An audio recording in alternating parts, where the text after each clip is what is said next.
Skepticism, Cynicism, Logic, and Skeptical Philosophy Throughout the Centuries. Written by Gary Dancock. Narrated by Rory Young. Chapter 1.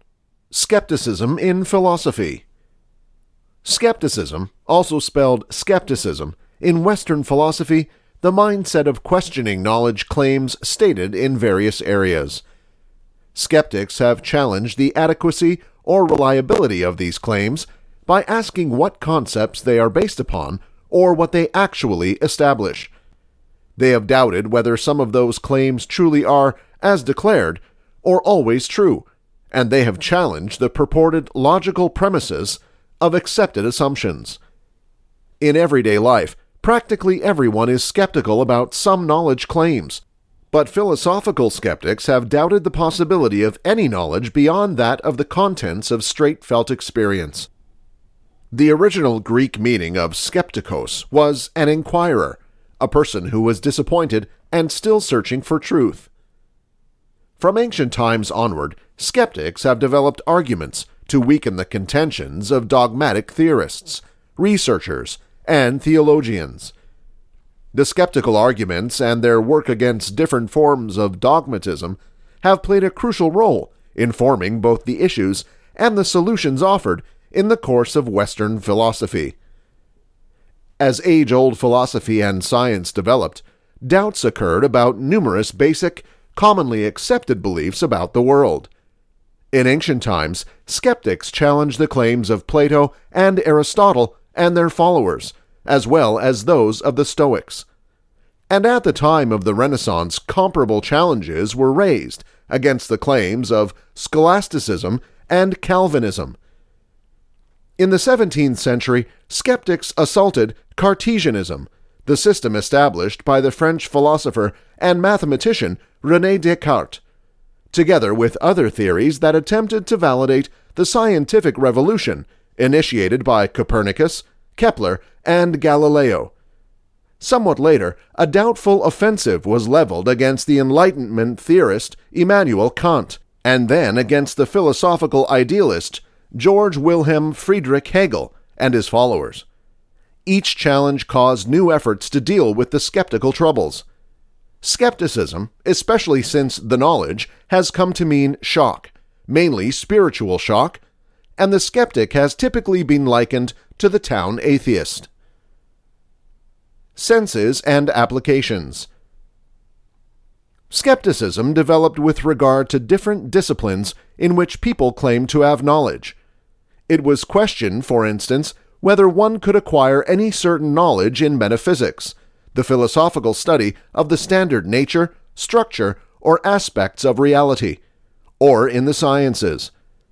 In old times, a primary form of skepticism was health skepticism, which questioned whether one could know with certainty either the causes or treatments of illnesses.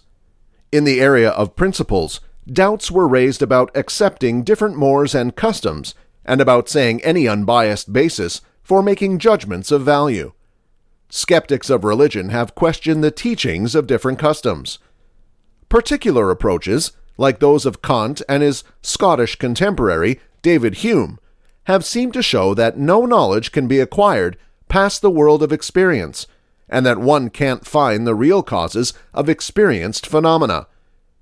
Any effort to do so, as Kant argued, leads to antinomies, or inconsistent knowledge claims.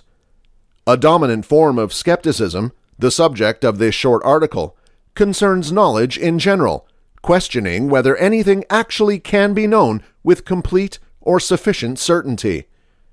This type is called epistemological skepticism. The various kinds of epistemological skepticism can be separated in regard to the parts in which doubts are raised, that is, whether the doubts are directed towards reason, toward the senses, or to knowledge of things in themselves, things as they truly are, rather than as they appear to human observers. Forms of skepticism can also be distinguished in regard to the inspiration of the skeptic, whether he's difficult views for ideological reasons, or for practical ones, in order to get certain psychological goals. Amongst the chief ideological intentions have been religious or anti-religious concerns. Some skeptics have challenged knowledge claims so that they could be changed by religious claims that would have to be accepted on the basis of faith. Others have challenged spiritual knowledge claims so as to conquer some orthodoxy. Sort of skepticism can also be distinguished in terms of how restricted or how thoroughgoing they are, whether they apply only to certain parts and to certain types of knowledge claims, or whether they are more general and universal. Ancient skepticism. In the West, skeptical philosophical mindsets began to appear in age-old Greece about the 5th century BCE. The Eleatic philosophers, those connected with the Greek city of Elea in Italy, rejected the existence of plurality and change, envisaging reality as a static one, and they denied that reality could be described in regard to the classifications of normal experience. Yet, Heraclitus and his pupil Cratylus thought that the world was in such a state of flux that no long-term, unchangeable truth about it could be found. And Xenophanes, a wandering poet and philosopher, questioned whether people could differentiate true from incorrect knowledge. A more industrialized form of skepticism appeared in some of the views attributed to Socrates and in the views of certain sophists, itinerant and normally mercenary teachers of philosophy, rhetoric, and other subjects. Socrates, as represented in the early conversations of his pupil Plato, was always questioning the knowledge claims of others. In The Apology, he famously admits that all that he actually knows is that he knows nothing. Socrates' adversary, the sophist Protagoras, contended that man is the procedure of all things, a thesis that has been taken to suggest a kind of skeptical relativism. No views are ultimately or objectively true, but each is solely a single person's viewpoint. Another sophist, Gorgias, advanced the skeptical nihilist thesis that absolutely nothing exists, and if something did exist, it could not be understood, and if it could be understood, it could not be communicated. The putative dad of Greek skepticism, however, was Pyrrhon of Elis, 360 to 272 BCE, who carried out the unusual effort of attempting to live his skepticism. He stayed away from committing himself to any views about what the world was truly like, and acted only according to appearances. In this way, he sought joy, or at least mental peace. The first school of skeptical philosophy developed in the Academy, the school established by Plato in the 3rd century BCE, and was therefore called academic skepticism. Beginning with the skeptical doctrines of Socrates, its leaders, Arcesilaus and Carneades, set forth a series of epistemological arguments to show that nothing could be understood, challenging mainly what were then the two primary schools, Stoicism and Epicureanism. They denied that any criteria could be found for identifying the true from the incorrect. Instead, only reasonable or probable requirements could be developed. This restricted, or probabilistic, skepticism was the view of the Academy until the 1st century BCE, when the Roman thinker and orator Cicero was a student there. His Academica and De Natura Deorum are the primary sources of modern knowledge of this movement. St. Augustine's Contra Academicos, made up some 5 centuries later, was meant as an answer to Cicero's views. The other major form of old skepticism was Pyrrhonism, apparently developed by medical skeptics in Alexandria. Beginning with Aeneasidemus, 1st century BCE, this movement, named after Pyrrhon, slammed the academic skeptics because they claimed to know too much, namely, that nothing could be known and that some things are more probable than others. The Pyrrhonians advanced a series of tropes, or ways of opposing numerous types of knowledge claims, to produce epoché, suspension of judgment. The Pyrrhonian mindset is preserved in the writings of one of its last leaders, Sextus Empiricus, 2nd or 3rd century CE. In his overviews of Pyrrhonism and Adversus Mathematicos, Sextus presented the tropes developed by prior Pyrrhonists. The 10 tropes credited to Anicedemus showed the troubles experienced by attempts to establish the truth or dependability of judgments based on sense information owing to the variability and differences of human and animal perceptions. Other arguments raised troubles in determining whether there are any reputable requirements or standards, rational, reasonable, or otherwise, for judging whether anything is really true or incorrect. To settle any disagreement, a requirement appears to be needed. Any purported requirement, though, would need to be based either on another requirement, therefore causing an unlimited regress of requirements, or on itself, which would be circular. Sextus offered arguments to challenge any claims of dogmatic theorists to know more than what is evident, and in so doing he presented, in one form or another, virtually all of the skeptical arguments that have ever appeared in subsequent philosophy. Sextus said that his arguments were focused on leading people to a state of ataraxia, unperturbability. Individuals who thought that they could know reality were continuously disturbed and frustrated. If they could be caused suspend judgment, however, they would find comfort. In this state of suspension, they would neither affirm nor deny the possibility of knowledge, but would stay tranquil, still waiting to see what might develop. The Pyrrhonist did not end up being non-active in this state of thriller, but lived undogmatically according to appearances, customs, and natural inclinations. Middle Ages skepticism. Pyrrhonism ended as a philosophical movement in the late Roman Empire, as spiritual concerns became vital. In the Christian Middle Ages, the primary making it through form of skepticism was the academic, as described in St. Augustine's Contra Academicos. Augustine, before his conversion from paganism to Christianity, had found Cicero's views attractive. However, having overcome them through discovery, he defined his subsequent philosophy as faith-seeking understanding. Augustine's account of skepticism and his answer to it provided the basis of Middle Ages conversations. In Islamic Spain, where there was more contact with ancient learning, a type of anti-rational skepticism developed among Muslim and Jewish theologians. Al-Ghazali, an Arab theologian of the 11th and early 12th centuries, and his Jewish modern Judah Ha-Levi, was a poet and doctor as well as a philosopher, offered skeptical obstacles against contemporary Aristotelians to lead people to accept religious facts on the basis of magical faith. The view that truth in religion is eventually based on faith instead of on thinking or evidence, a teaching referred to as fideism, was adopted by the late medieval German cardinal and theorist Nicolaus of Cusa, who promoted learned ignorance as a course to spiritual knowledge.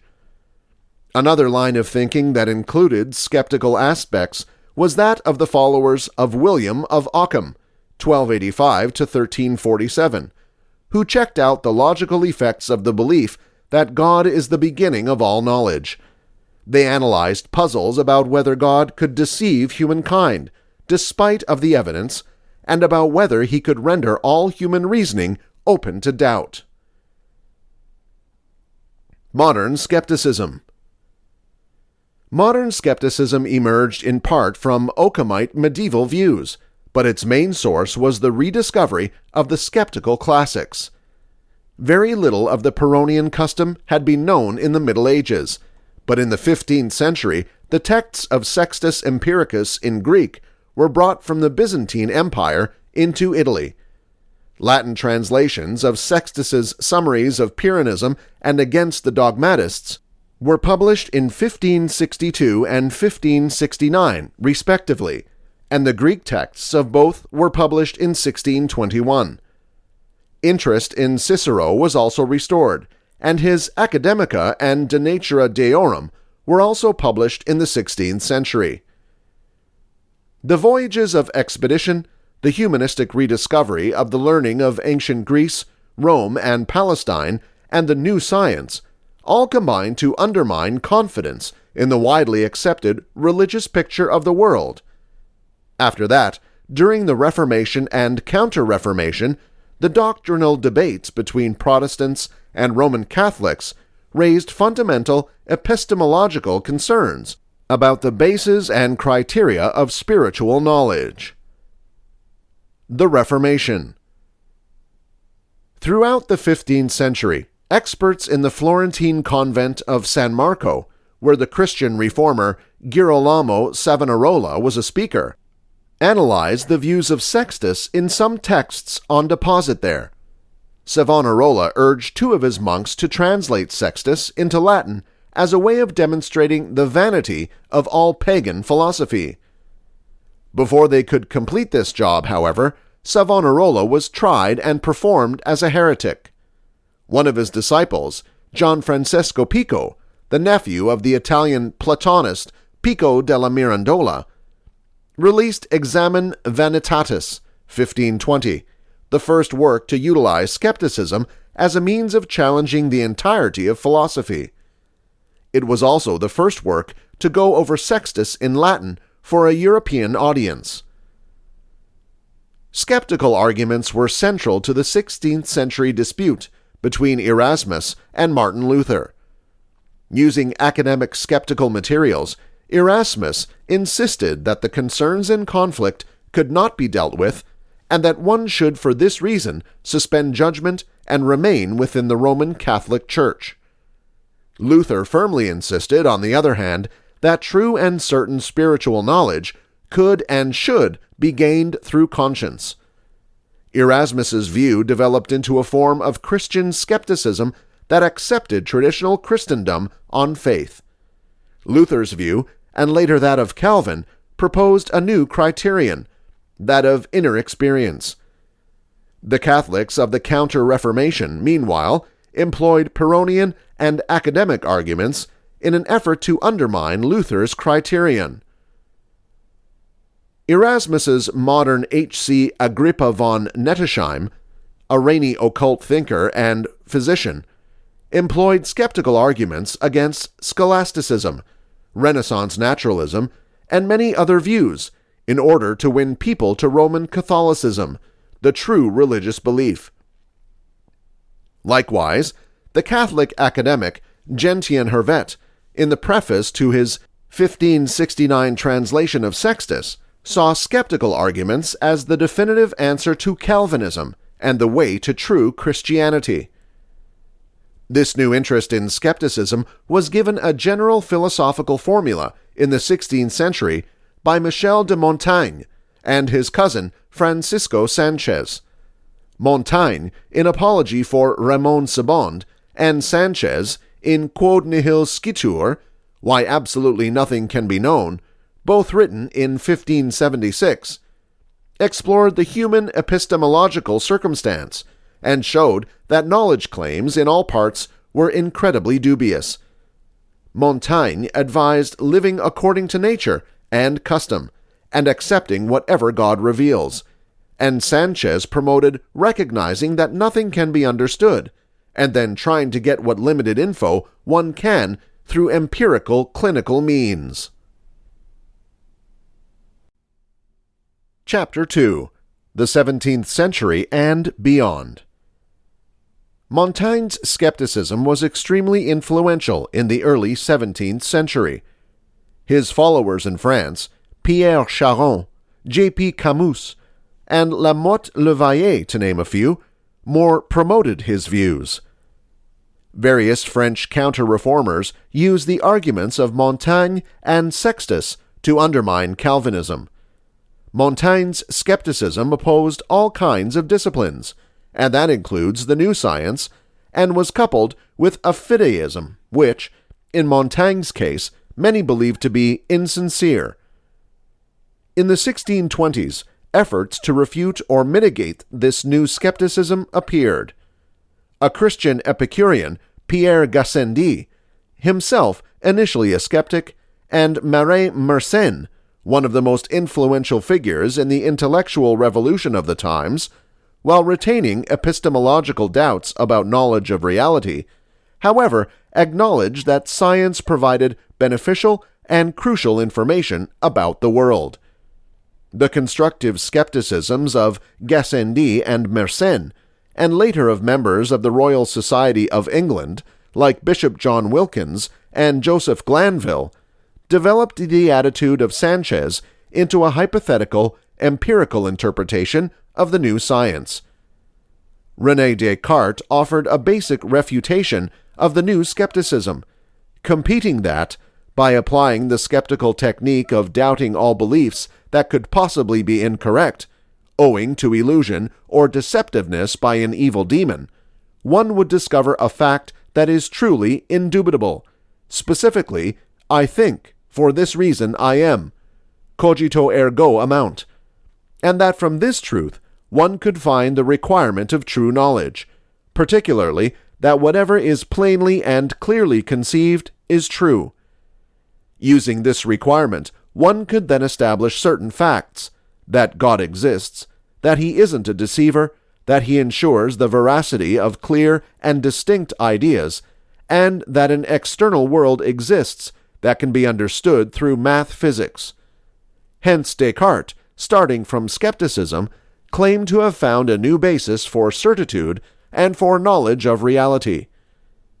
Throughout the 17th century, skeptical critics, Mersenne, Gassendi, the reviver of academic philosophy Simon Fouché, and Pierre-Daniel Huet, one of the most learned guys of the age, looked to show that Descartes had not been successful, and that, if he truly followed his skeptical method, his new system could only result in complete skepticism. They challenged whether the cogito showed anything and whether it was, whether Descartes' technique could be successfully applied and whether it was certain, and whether any of the knowledge claims of Cartesianism were truly true. Nicolas Malebranche, the designer of occasionalism, the view that all interaction between body and mind is moderated by God, modified the Cartesian system to meet skeptical attacks, only to find his efforts challenged by the new skeptical criticisms of Fouché and by the contention of Antoine Arnauld that Malebrancheism caused a most harmful Pyrrhonism.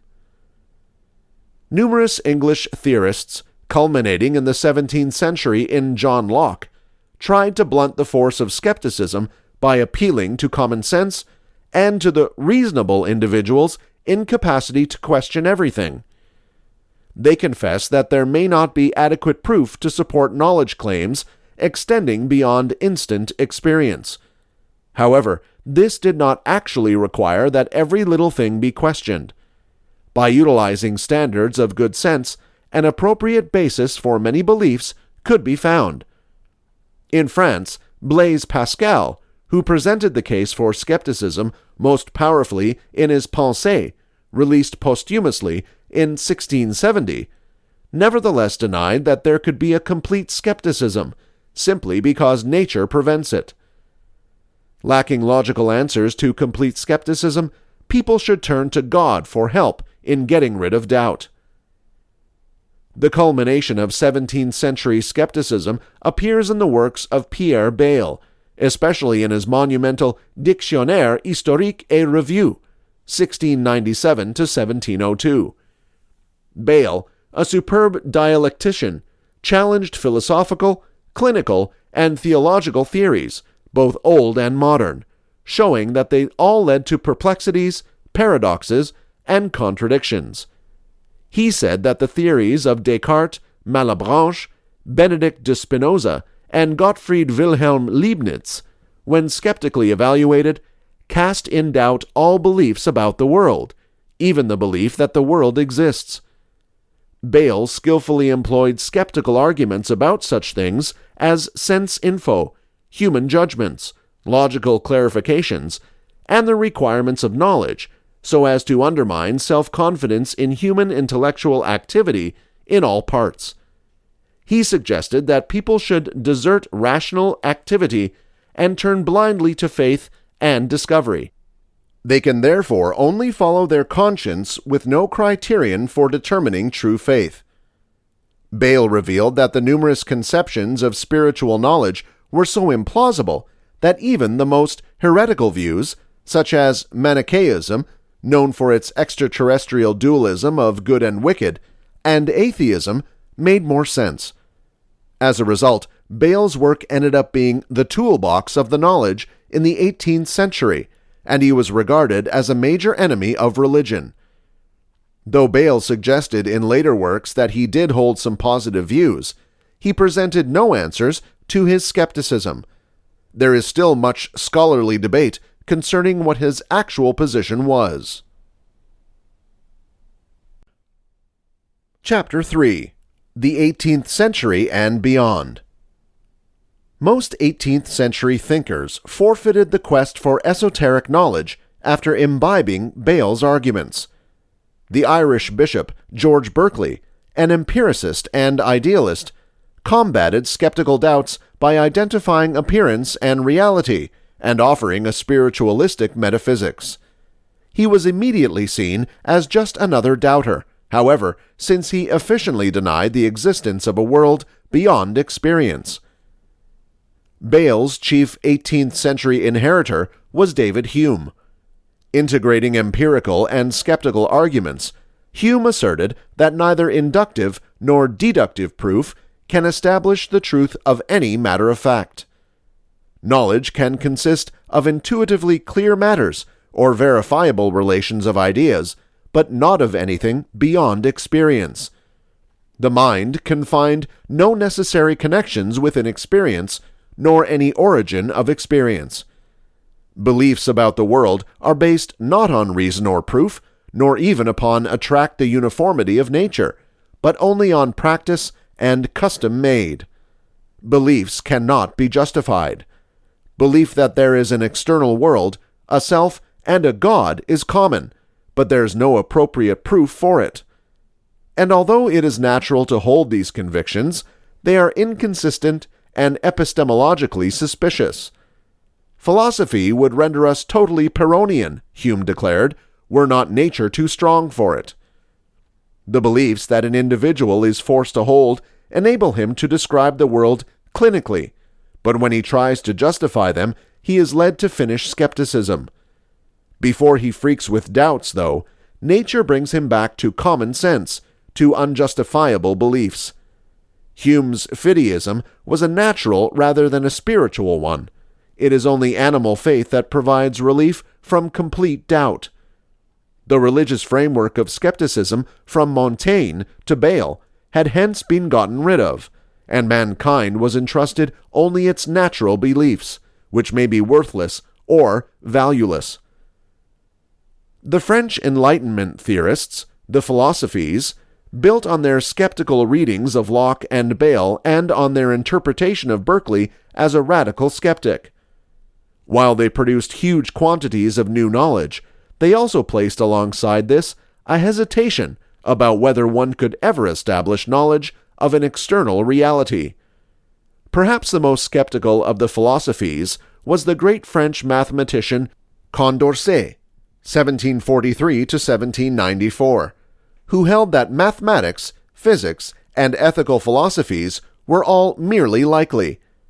He also raised the possibility that the psychological professors by which people judged their knowledge might change with time, and hence that what is judged true today might not be judged true tomorrow. The main themes in Hume's skeptical analysis, the basis of induction and causality, knowledge of the external world and the self, evidence of the existence of God, became the crucial concerns of later philosophy. Hume's modern Thomas Reid hoped to rebut Hume's skepticism by uncovering it as the sensible conclusion of the fundamental presumptions of modern philosophy from Descartes onward. Such dreadful assumptions, he prompted, should be deserted for commonsensical principles that need to be believed. As Hume and Kant saw, however, Reid had not replied Hume's skepticism, but had only avoided it by appealing to common sense.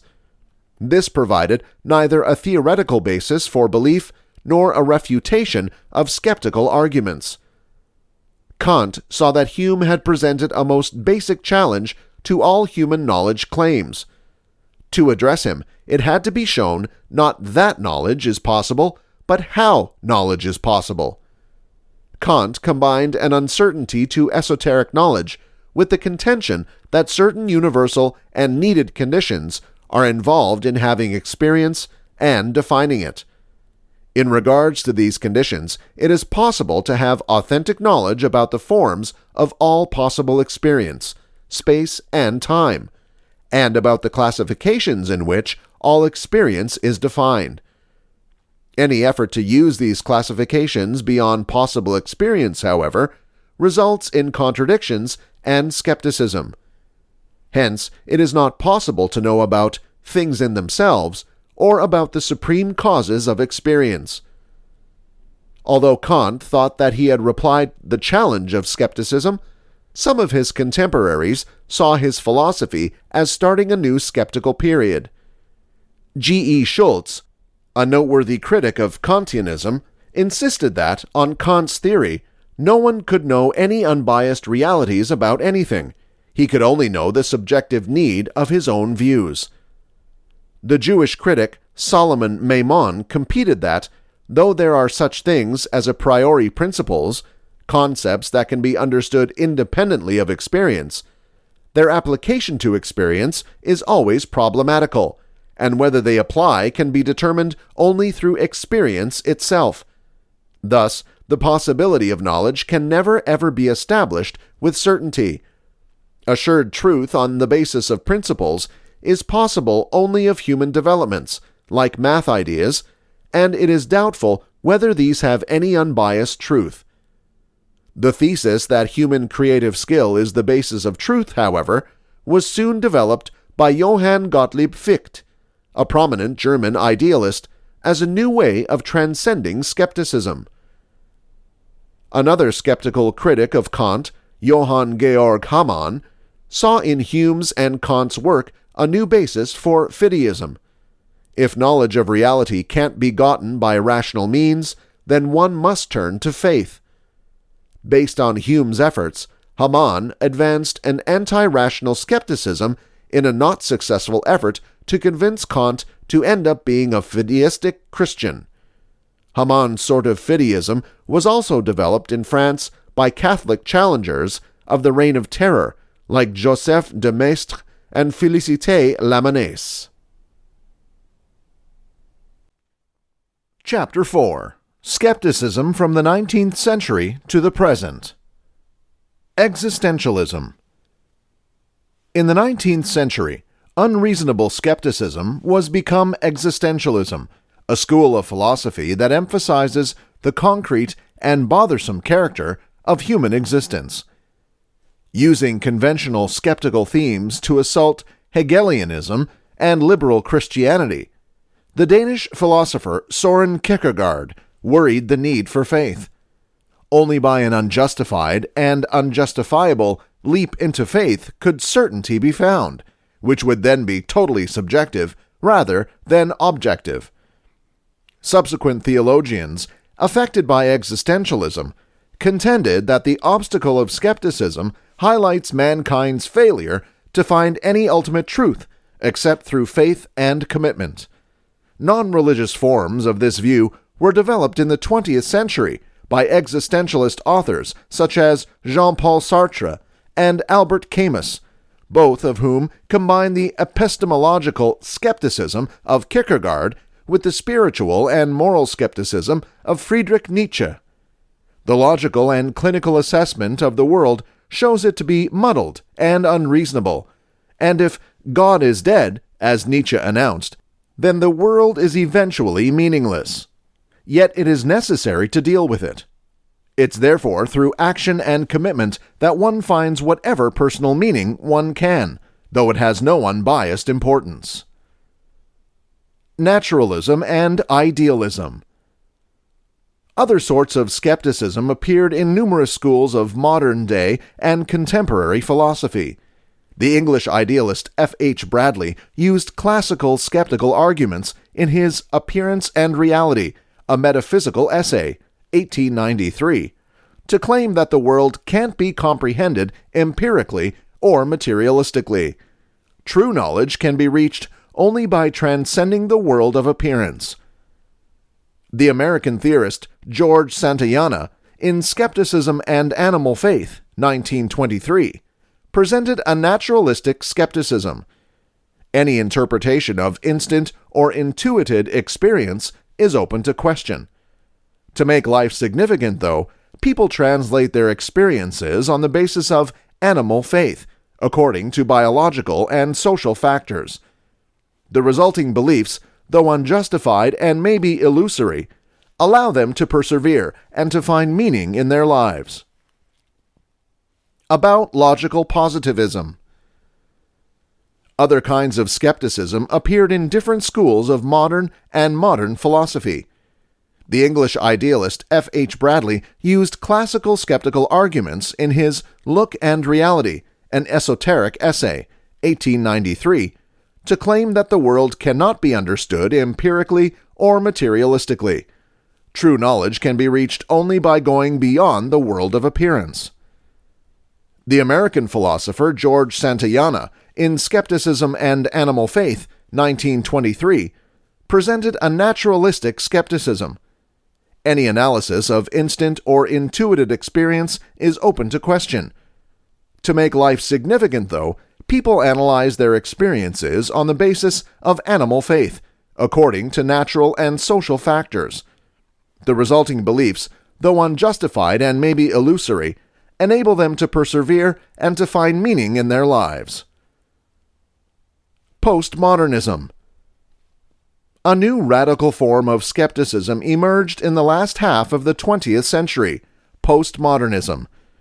This view questioned whether there can be any logical, unbiased framework for talking about intellectual issues, or whether instead the intellectual structures that people use are naturally determined by their life circumstances. Developing out of 20th century literary criticism and psychological theory, postmodernism weakened confidence in the credibility of any kind of human investigation of the world by demonstrating that such an investigation itself would really need to be investigated. Invoking ideas drawn from Martin Heidegger, Michel Foucault, Jacques Derrida, Jean-François Lyotard, and Richard Rorty, postmodernists saw philosophy and science only as activities, to be judged concerning their roles in, or impacts on, human societies, rather than by some transcendent standard of truth or falsehood. Psychologists and sociologists supportive to postmodernism worried how intellectual structures vary according to sexual preference, race, gender, and other forms of human identity. A basic skepticism arose from seeing that there is no unbiased standpoint from which to compare or assess these different points of view.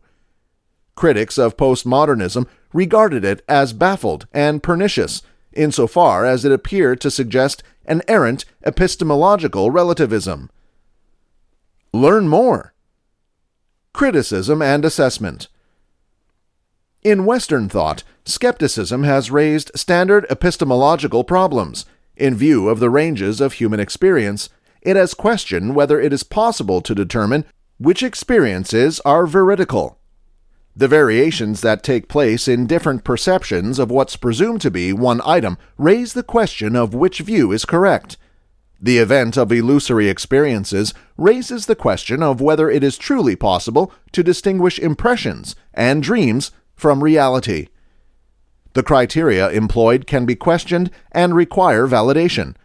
How does one know whether one has the right requirements? By other requirements? Then are these correct? On what requirements? The effort to validate criteria must lead to a boundless regress or stop arbitrarily. If an effort is made to justify knowledge claims by beginning with first principles, what are these based upon? Can it be developed that these principles can potentially be incorrect? If so, is the evidence itself such that it cannot be questioned? If it is said that the concepts are self-evident, can one ensure this, and sure that one is not mistaken? And can one be sure that one can recognize and apply the principles properly?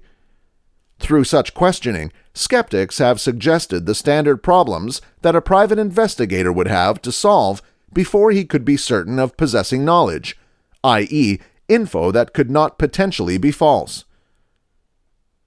Some critics of skepticism have contended that it is an illogical view, both logically and humanly.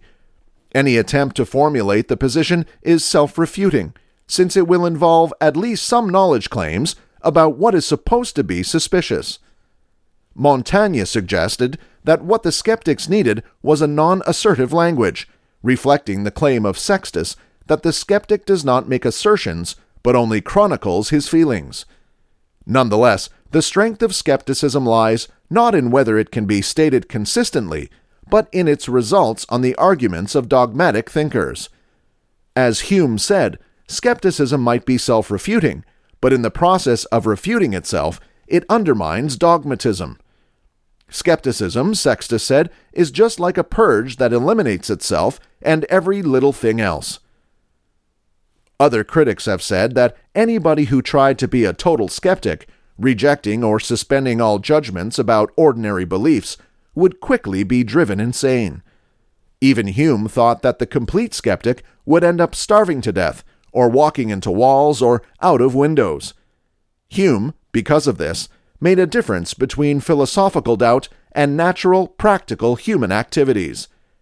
Skeptical philosophizing goes on in theory, while believing happens in practice.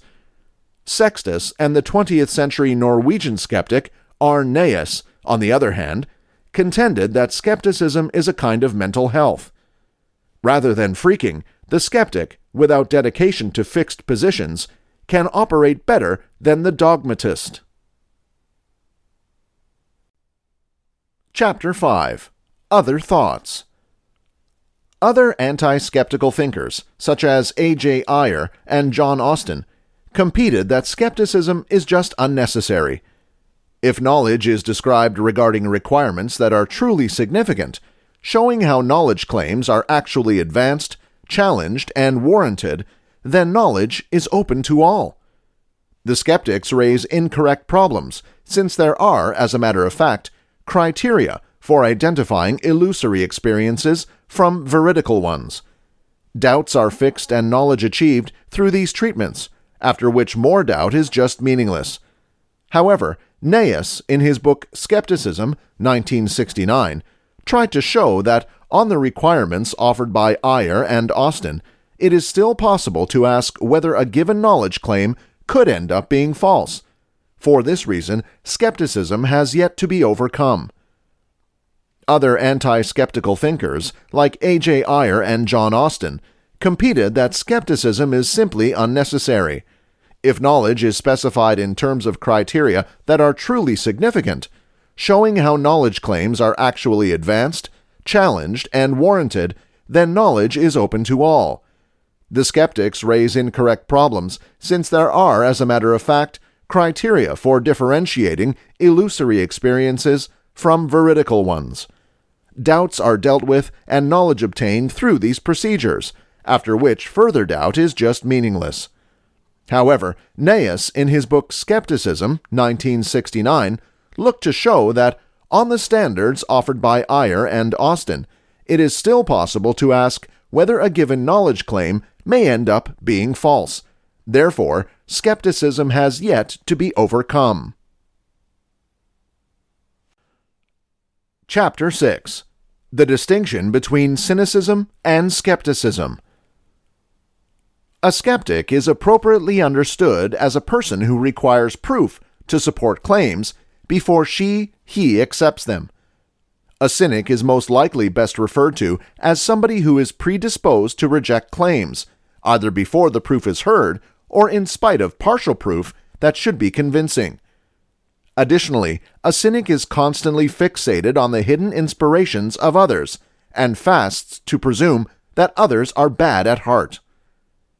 there is definitely reason to be skeptical in some circumstances. To need proof is to protect your mind and your chances from those who claim abilities or knowledge without reason. Snake oil salespersons abound in our lives. Homeopaths, religious evangelists, political leaders, and industrial civilization surround us, vying for our money, our votes, and our time. If you are not skeptical of the claims with which you exist, you are doomed. Being a cynic, on the other hand, brings a maybe being worthy of bad association. If you expect that everyone will always let you down or rip you off, you'll likely miss out on chances and relationships you may have otherwise enjoyed and gained from because of your bias. Obviously, depending on how bad the real world actually is, how terrible people really are in their black hearts, and how helpless trust really is, being so hyper-skeptical to point of cynicism could be the best bet. That is an empirical question that neither I nor most others can intend to answer, and this makes the word cynical a relative term. Everybody more skeptical than I gets labeled a cynic. The word is damaged and ends up being a badly veiled insult that sounds like a statement of fact about a person, when in actuality, their declaration is based entirely on the speaker's opinion. So, go forth, you distrustful misanthropes, and hate each other.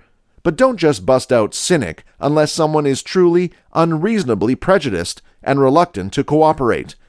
Keep an eye on the ones who toss that word around quickly. They are typically unfairly pigeonholing an innocent doubter. For political leaders, if they're to prosper, absolutely nothing is more stayed away from than the truth. This is because truth is unstable and upsetting, undoubtedly harmful. When political leaders speak, they speak not to individual thinkers, but to an unthinking, shallow mass. Their words should attract the basest common measure, so what's said is as thin, low-cost, and sweet as a stick of cotton candy. Anything more coarse or weighty might be too sincere for our infantile public to swallow. With that in mind, and with much of the festivity following President Obama's recommendation of homosexual marriage subsided, we should ask ourselves if such overflowing appreciation was ever necessitated. In so doing, I may add, we immediately differentiate ourselves from the gullible and uncritical, and we shouldn't avoid admitting so. In politics, as in most all over else, the preferred epigram of Karl Marx should direct us: de omnibus dubitandum, or everything must be questioned. When Obama, in the midst of an approaching election, went on air to exceed his dubiously newly developed position on gay marriage, I was instantly skeptical, maybe even negative, for two reasons. First, I find it implausible that Obama was ever undecided on the issue of gay rights. Second, the election is turning up and he must rally the base. And maybe a third, whenever the masses are joined in belief, which in this case is the belief that Obama should receive appreciation, I'm inclined to take the contrary position. Every little thing must be questioned. Though, is this skepticism called for, or are we taking on true cynicism? To doubt is not yet to suspect. To cast doubt on is not yet to bring under suspicion. But how do you know which is proper all the time? In this case, doubt in Obama's sincerity is certainly required. Still, is his insincerity noble or unctuous? Either we're skeptical simply of his words or of his motives. The difference between skepticism and cynicism, then, is in the bold of the doubt. Skeptics go as far as to question the man's virtue, not just his words. However, Obama does not appear to be an oily, insidious figure, so cynicism here is likely lost. Though one look at what he's doing in Honduras brings one pause. Chapter 7. The Logic of Skepticism. Being a skeptic is a rather lonely art. People typically confuse you for a cynic, and I am not using either term in the classical philosophical sense naturally. In ancient Greece, the skeptics were people who wished to live in consistency with nature, rejecting material goods — the root of the word means dog-like, and there are different interpretations as to its origin. The Western equivalent of Buddhist monks, if you will. The skeptics, on the other hand, were theorists who claimed that since nothing can be known for certain, the only logical thing to do is to suspend judgment on every little thing. That's not what I'm talking about. A skeptic in the modern-day sense of the term, let's say from Hume forward, is someone who thinks that belief in X ought to be proportional to the amount of evidence supporting X. Or, in Carl Sagan's well-known popularization of the exact same principle, extraordinary claims need extraordinary evidence. In that sense, then, what I will call positive skeptics do not automatically turn down new claims. They weigh them according to the evidence. And of course, we aren't cynics in the modern sense of the term either. That is, we don't follow Groucho Marx when he notoriously said, "Whatever it is, I'm against it." Naturally, he was joking, though that seems to be the slogan of the existing Republican Party. Now, you would believe that few people would object to the lovely, straightforward idea, which can actually be formalized using a Bayesian statistical framework, that one's beliefs should be adapted to the available proof. You would also think it hard to disapprove of the corollary that, since the evidence keeps changing and our assessment of it is perennially imperfect, then one ought not to subscribe to absolute beliefs of any sort, other than in reasoning and mathematics, 2 + 2 = 4, no matter any proof. Boy, would you be wrong. For just one thing, the positive skeptic finds herself more regularly, in fact far more usually, than not, in a position to provisionally decline a given claim instead of provisionally accepting it. Why, you could ask? Should not the expected likelihood of the truth of a claim a priori be something like 50-50, in which case the skeptic should accept and decline beliefs in about equal way? No, as it happens, things aren't quite that nicely symmetrical. One way to comprehend this is to think about a simple principle that everyone learns in Data 101. Everybody who takes Stats 101, that is. The distinction between Type 1 and Type 2 mistake. A Type 1 mistake is the one you make if you turn down a null hypothesis when it is in fact true. In medicine, this is called a false positive. For example, you are tested for HIV, and your doctor, based on the results of the tests, rejects the default, null hypothesis that you're healthy.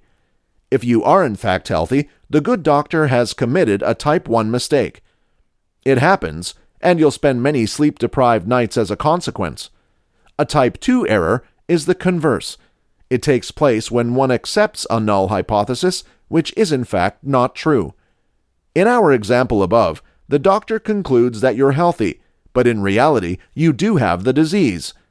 You can imagine the alarming consequences of making a Type 2 mistake, also called an incorrect negative, in that sort of situation. The clever asses amongst us generally add that there's also a Type 3 mistake, not recalling which one is Type 1 and which Type 2. What's that got to do with skepticism? Whenever challenged with a new claim, it's sensible to believe that a null hypothesis is that the claim isn't true. That is, the default position is one of skepticism.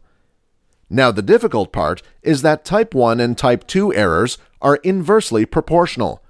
If you lower your threshold for one, you automatically increase your limit for the other. There is only one way out of this compromise, and that's to do the hard work of gathering more data.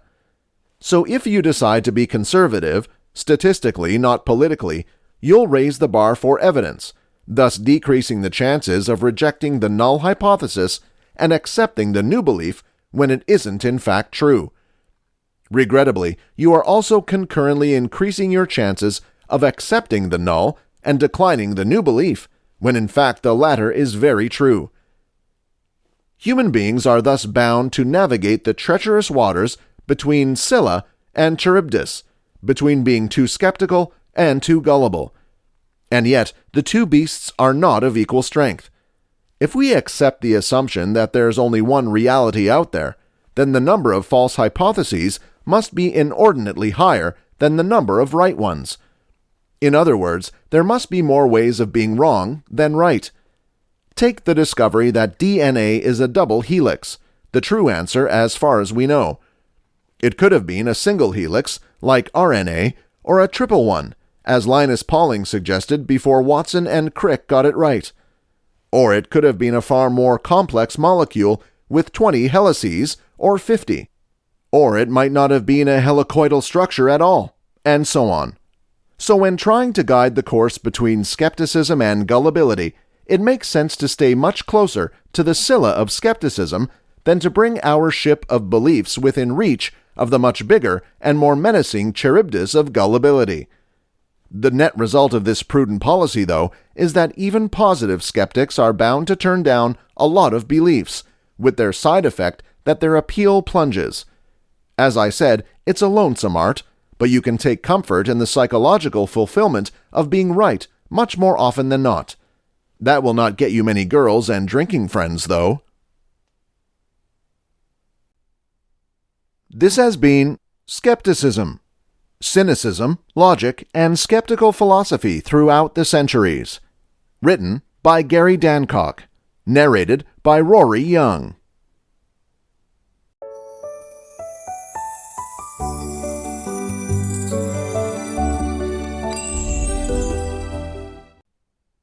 Skepticism, Positive Thinking, Parapsychology, and Critical Thinking. Written by Gary Dancock. Narrated by Rory Young. Chapter 1. Rethinking the Skeptical Movement.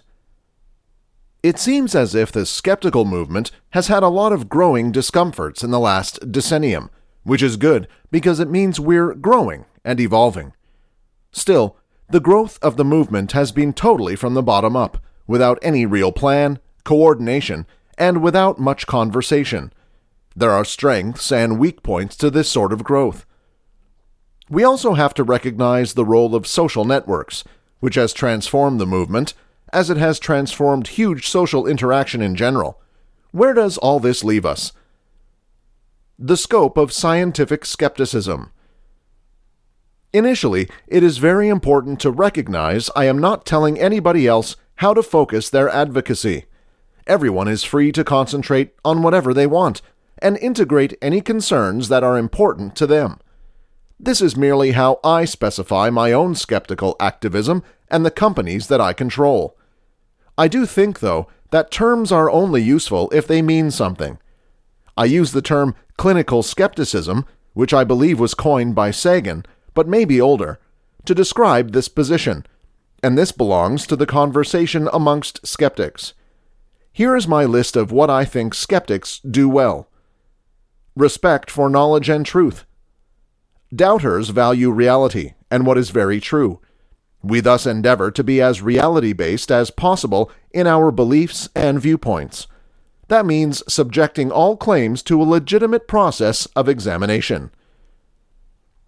Methodological naturalism.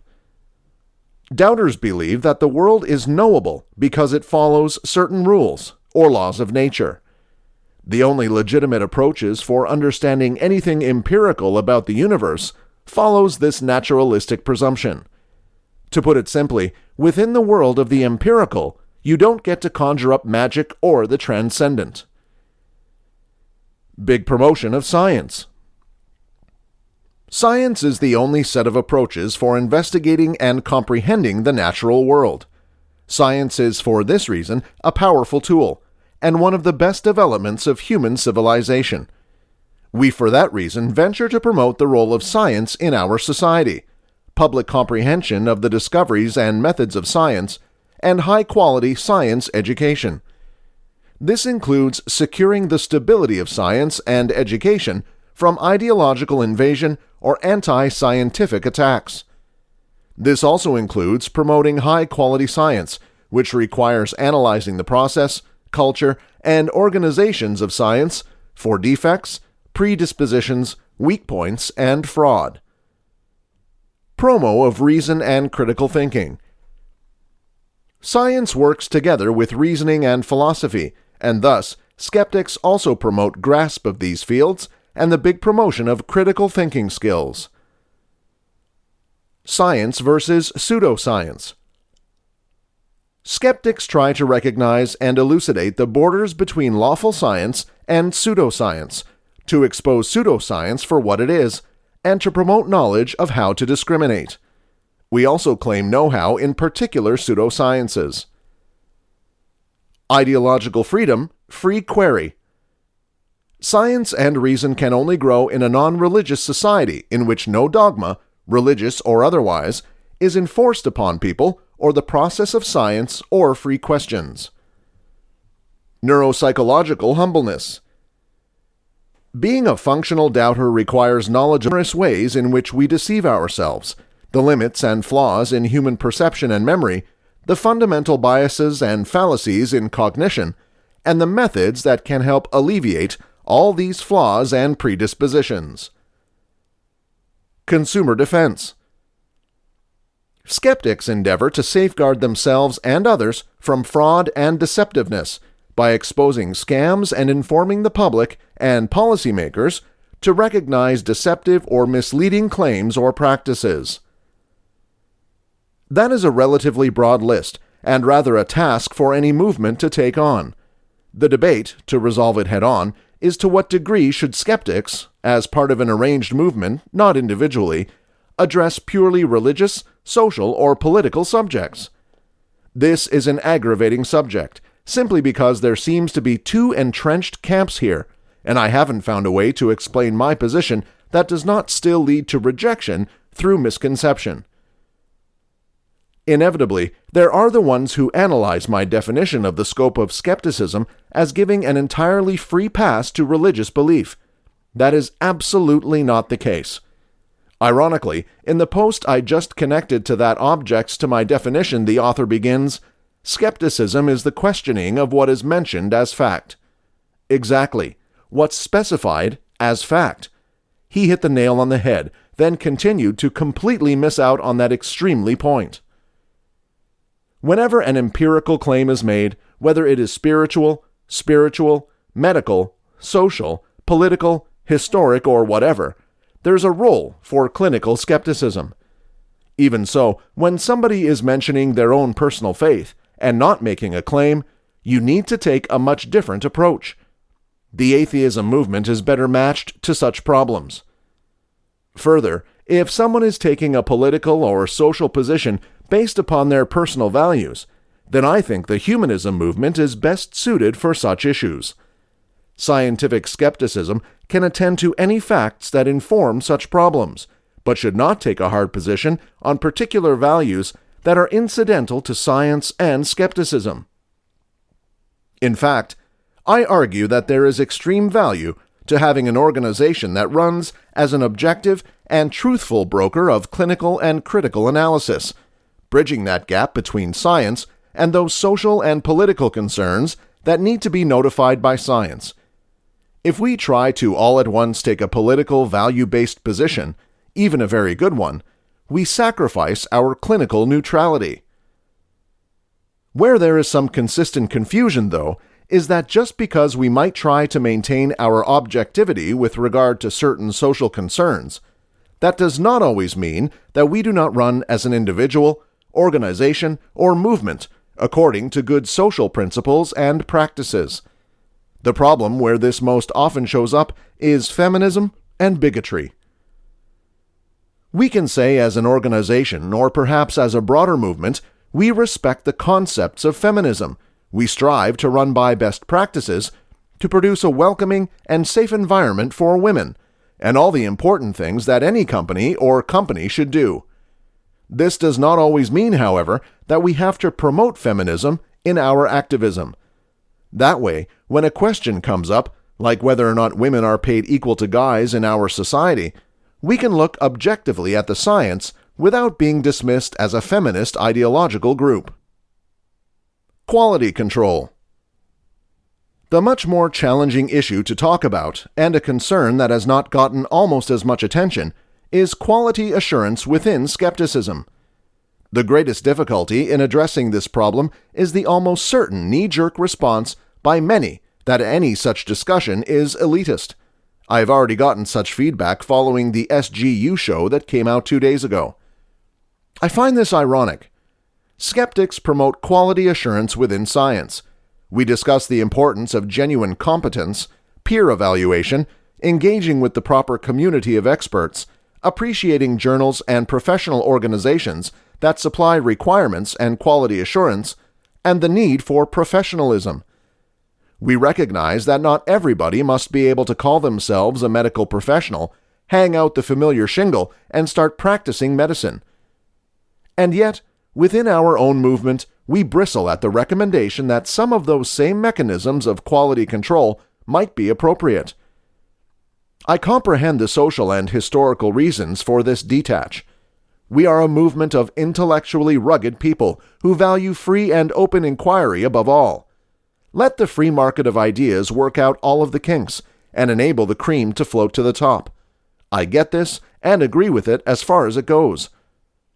This, though, is where the growing pains come in. As we have exploded as a movement and migrated mainly on social networks, the identity of movement skepticism has become diluted. That is partially just because we have no real company from the top down, or perhaps any official horizontal incorporation. Some people go as far as to say that there's because of that no real skeptical movement, just individuals who are skeptical. I disagree with that. We have journals and conferences and companies and a common set of ideals and goals. We are a movement. We are just not a really organized movement. There are pockets of company within the movement, and they do have the ability to participate in quality control. I mentioned that the National Center for Science Education, which tackles the concerns of advancement and international environment change, are a highly organized group with a structure and identity, a way to user interface with the media, and also mechanisms to maintain high quality within their group.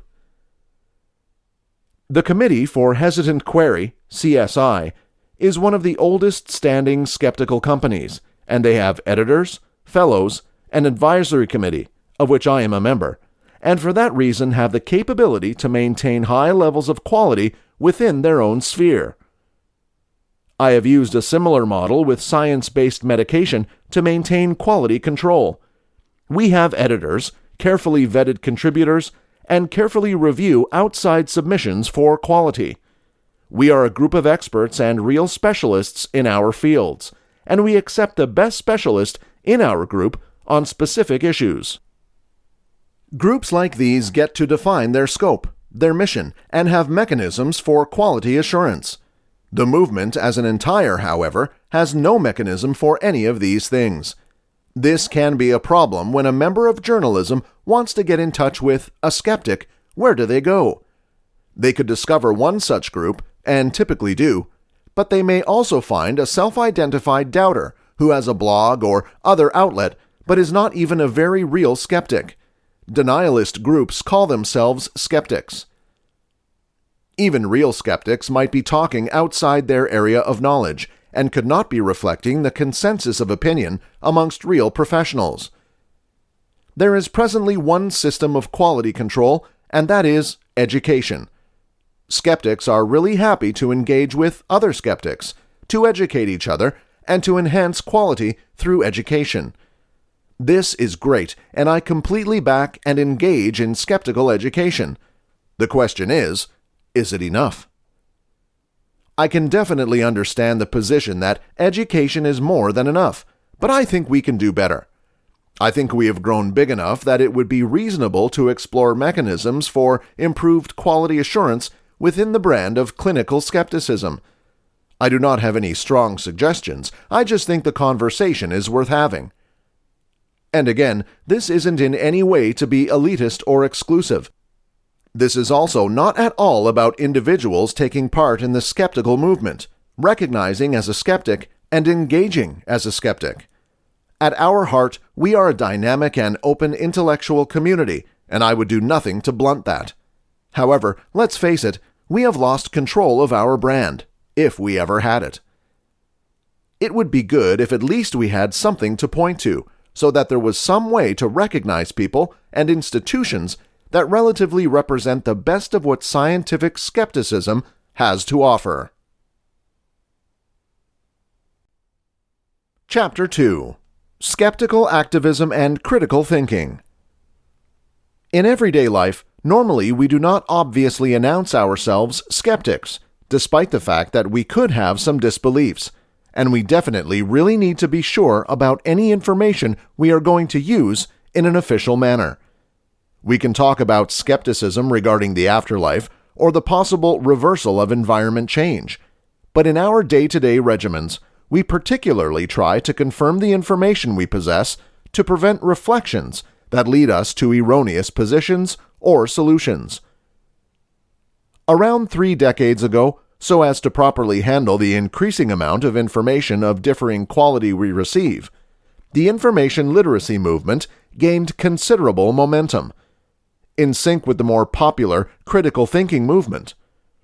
The objective was for everyone, starting in school, to think more and better, well documented with an open and flexible mind, knowledgeable about our bias more objectively, and not to be given ideas that have already thought out for us. The critical thinking construct, to which thinkers, psychologists, teachers, etc. have contributed, described a cognition that was independent, meticulous, informative, disciplined, self-demanding, each of us with our own unique intelligence. This is how we should be informed to include and use knowledge more efficiently, and certainly to be less prone to deception, control, and post-truths. Without critical thinking, there is no room for personal growth or development. The skeptical motion. At the time, 30 years ago, another movement got momentum, one that's currently very popular. The skeptical movement, whose activists are dedication to a certain dialectical advocacy. This cause is embraced above all to act as a warning, as a sort of whistleblowing regarding the so-called pseudosciences and paranormal phenomena, all of which are generally considered deceptive. There are numerous expressions of this worldwide pattern, which is also fairly active in Spain. ARP, Círculo Escéptico, and other platforms. Online, we instantly encounter skeptics with a range of different mindsets, some with some fervor. This cause trend is shown to us soundly lined up with science and the scientific technique, but also, the reason for these paragraphs, with critical thinking. Yes, with this desirable way of thinking that has been understood in different ways, even outside of the critical thinking movement. This is an example. Círculo Escéptico even considers skepticism and critical thinking synonyms, which suggests an advertisement hawk analysis of the latter.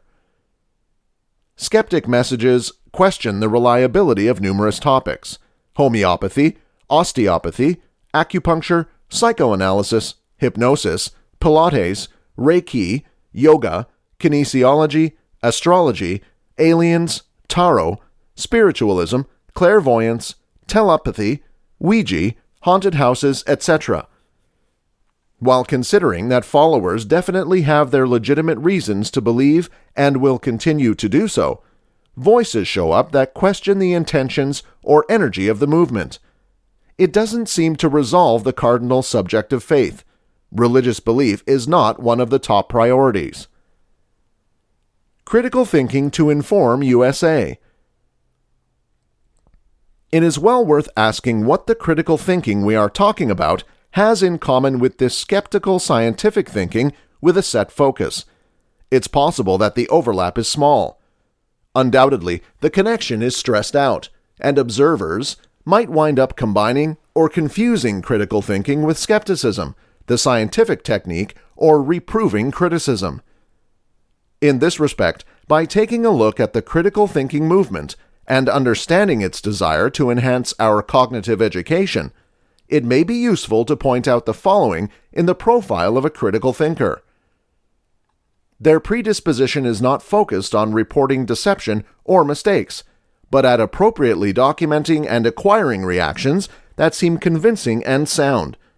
They attempt to validate and confirm info before using it, but this mindset doesn't originate from skeptical criticism, rather from the desire to get the task right. They think for themselves. They believe what they choose to believe and appreciate this attitude in others, It's not about imposing their positions, even if they support them assertively. They are curious, but not questioning, in their queries, and are for that reason, at times, creative and innovative. Of their intellectual virtues, humbleness and caution stick out, and they certainly keep away from presuming they are right or possess the truth, though they strive for both. They are well aware of their prejudices, concerns, emotions, intents, and interests, and assess their own thoughts. They are not spontaneous or intemperate thinkers.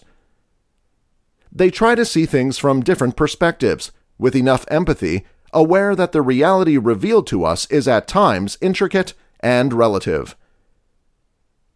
The above does not effort to specify the profile of a rather critical thinker.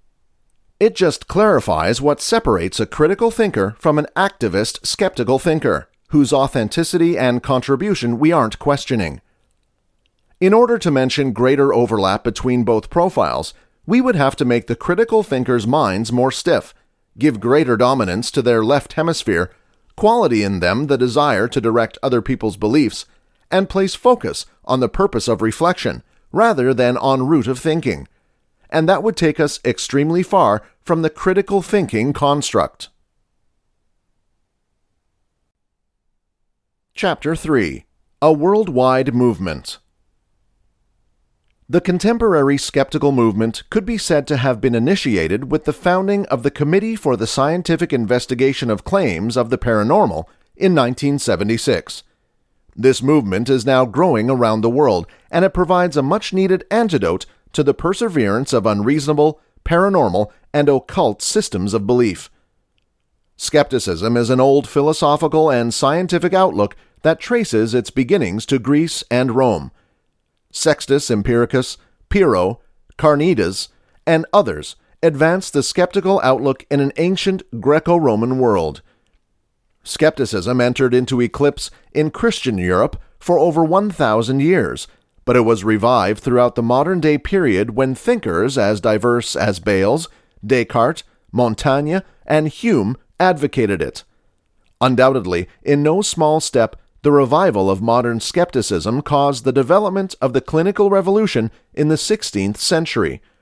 Scientific discovery rapidly advanced when men and women were liberated from the blind hold of authority, faith, customized, revelation, and mysticism, and when they sought to interest inductive proof and experiment to check hypotheses and deductive reason and mathematics to develop more detailed theories. There are at least three sorts of skepticism that may be distinguished. The first, in its extreme form, is negative and nihilistic. It has had both classical and modern defenders. It holds that no knowledge is possible, and this applies not only to scientific and philosophical theories, but to any sort of moral or political principles. That form of skepticism is totally undependable. A person cannot hope to operate in the world if he or she is in a state of utter doubt and indecision. A second form of skepticism, which developed in old times and came to fulfillment in the contemporary world, was called by David Hume reduced skepticism. This approach said that we needed to act in the world and to formulate beliefs about it. Yet it still presupposed an underlying gnawing skepticism about the dependability of knowledge. Still one third kind of skepticism had emerged on the philosophical scene in the early part of the 20th century. Charles Peirce and the American pragmatists argued that skeptical doubt is but one phase within a procedure of inquiry, but it can be gotten rid of when hypotheses are tested by sufficient proof and justifying reasons. This form of skepticism is positive and useful, and it is limited to specific contexts under questions. Scientific inquirers recognize that their solutions might not be fixed or final, and might be customized in the future by future observations and theories. Nonetheless, science presupposes the conviction that reliable knowledge is possible and can be obtained by relentless efforts. The sort of skepticism which the Committee for the Scientific Investigation of Claims of the Paranormal presents is continuous with the third kind above.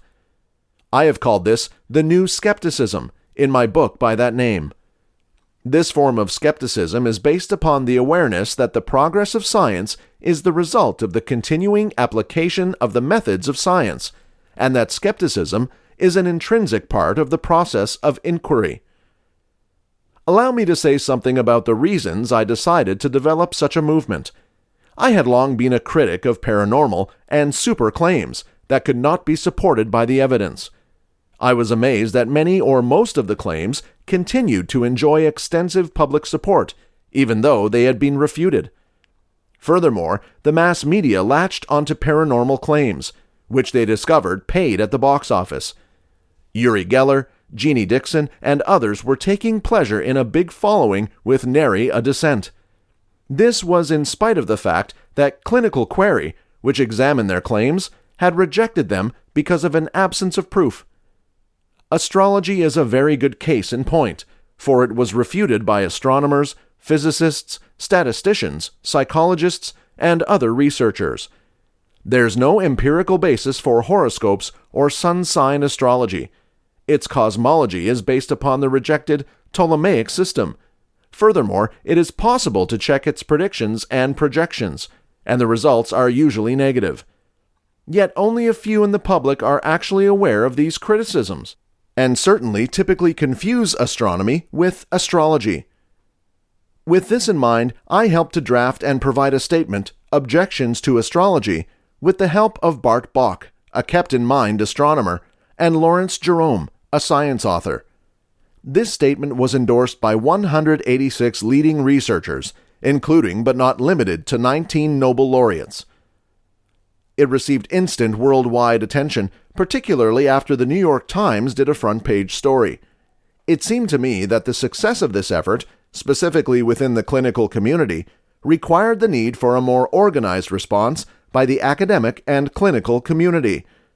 I decided to develop a new coalition consisted of scientists, skeptics, theorists, magicians, and others.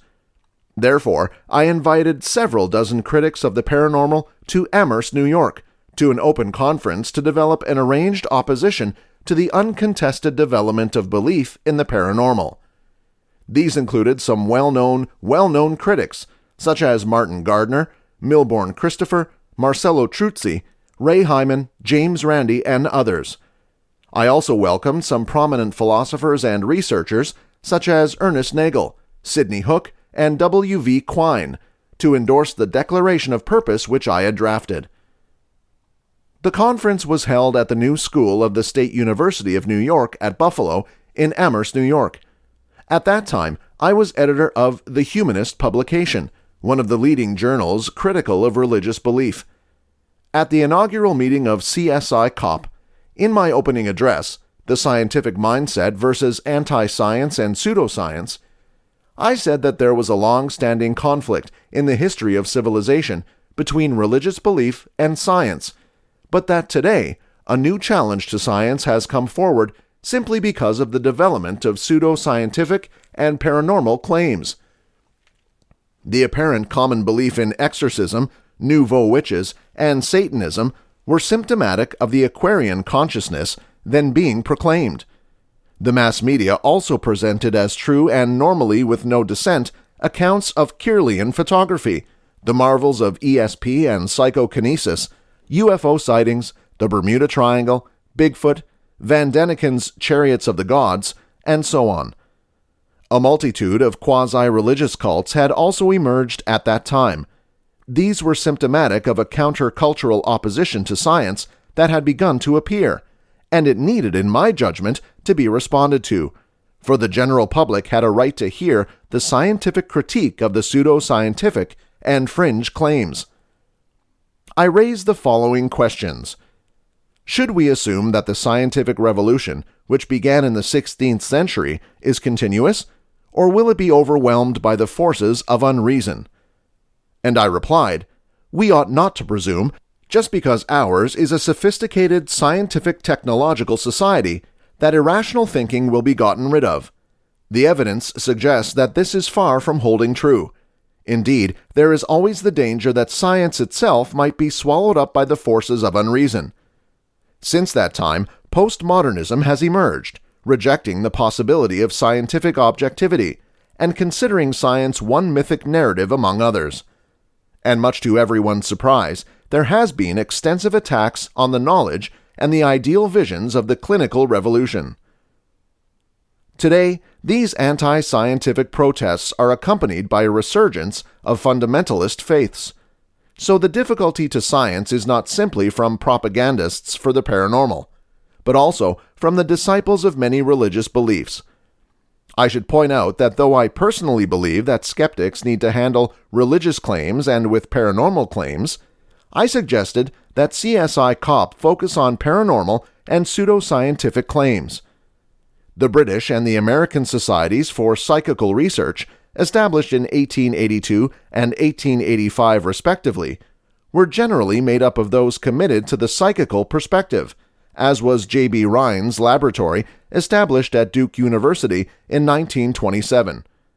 For that reason, CSI COP would concentrate on paranormal examinations, though hopefully from a neutral structure, and it would analyze religious claims only insofar as they were testable. I founded Free Query in 1980, explicitly to deal with religious claims, for the new skepticism needs to be applied across the board. As is well known, the first meeting of CSI COP had an enormous impact. There was extensive press coverage from the Washington Post and New York Times to Le Monde and Pravda, with practically all of the major science magazines inviting the formation of CSI COP. We had taken shape a perceived need that both the clinical community and many in the general public thought needed to be satisfied, a response to the development of paranormal claims.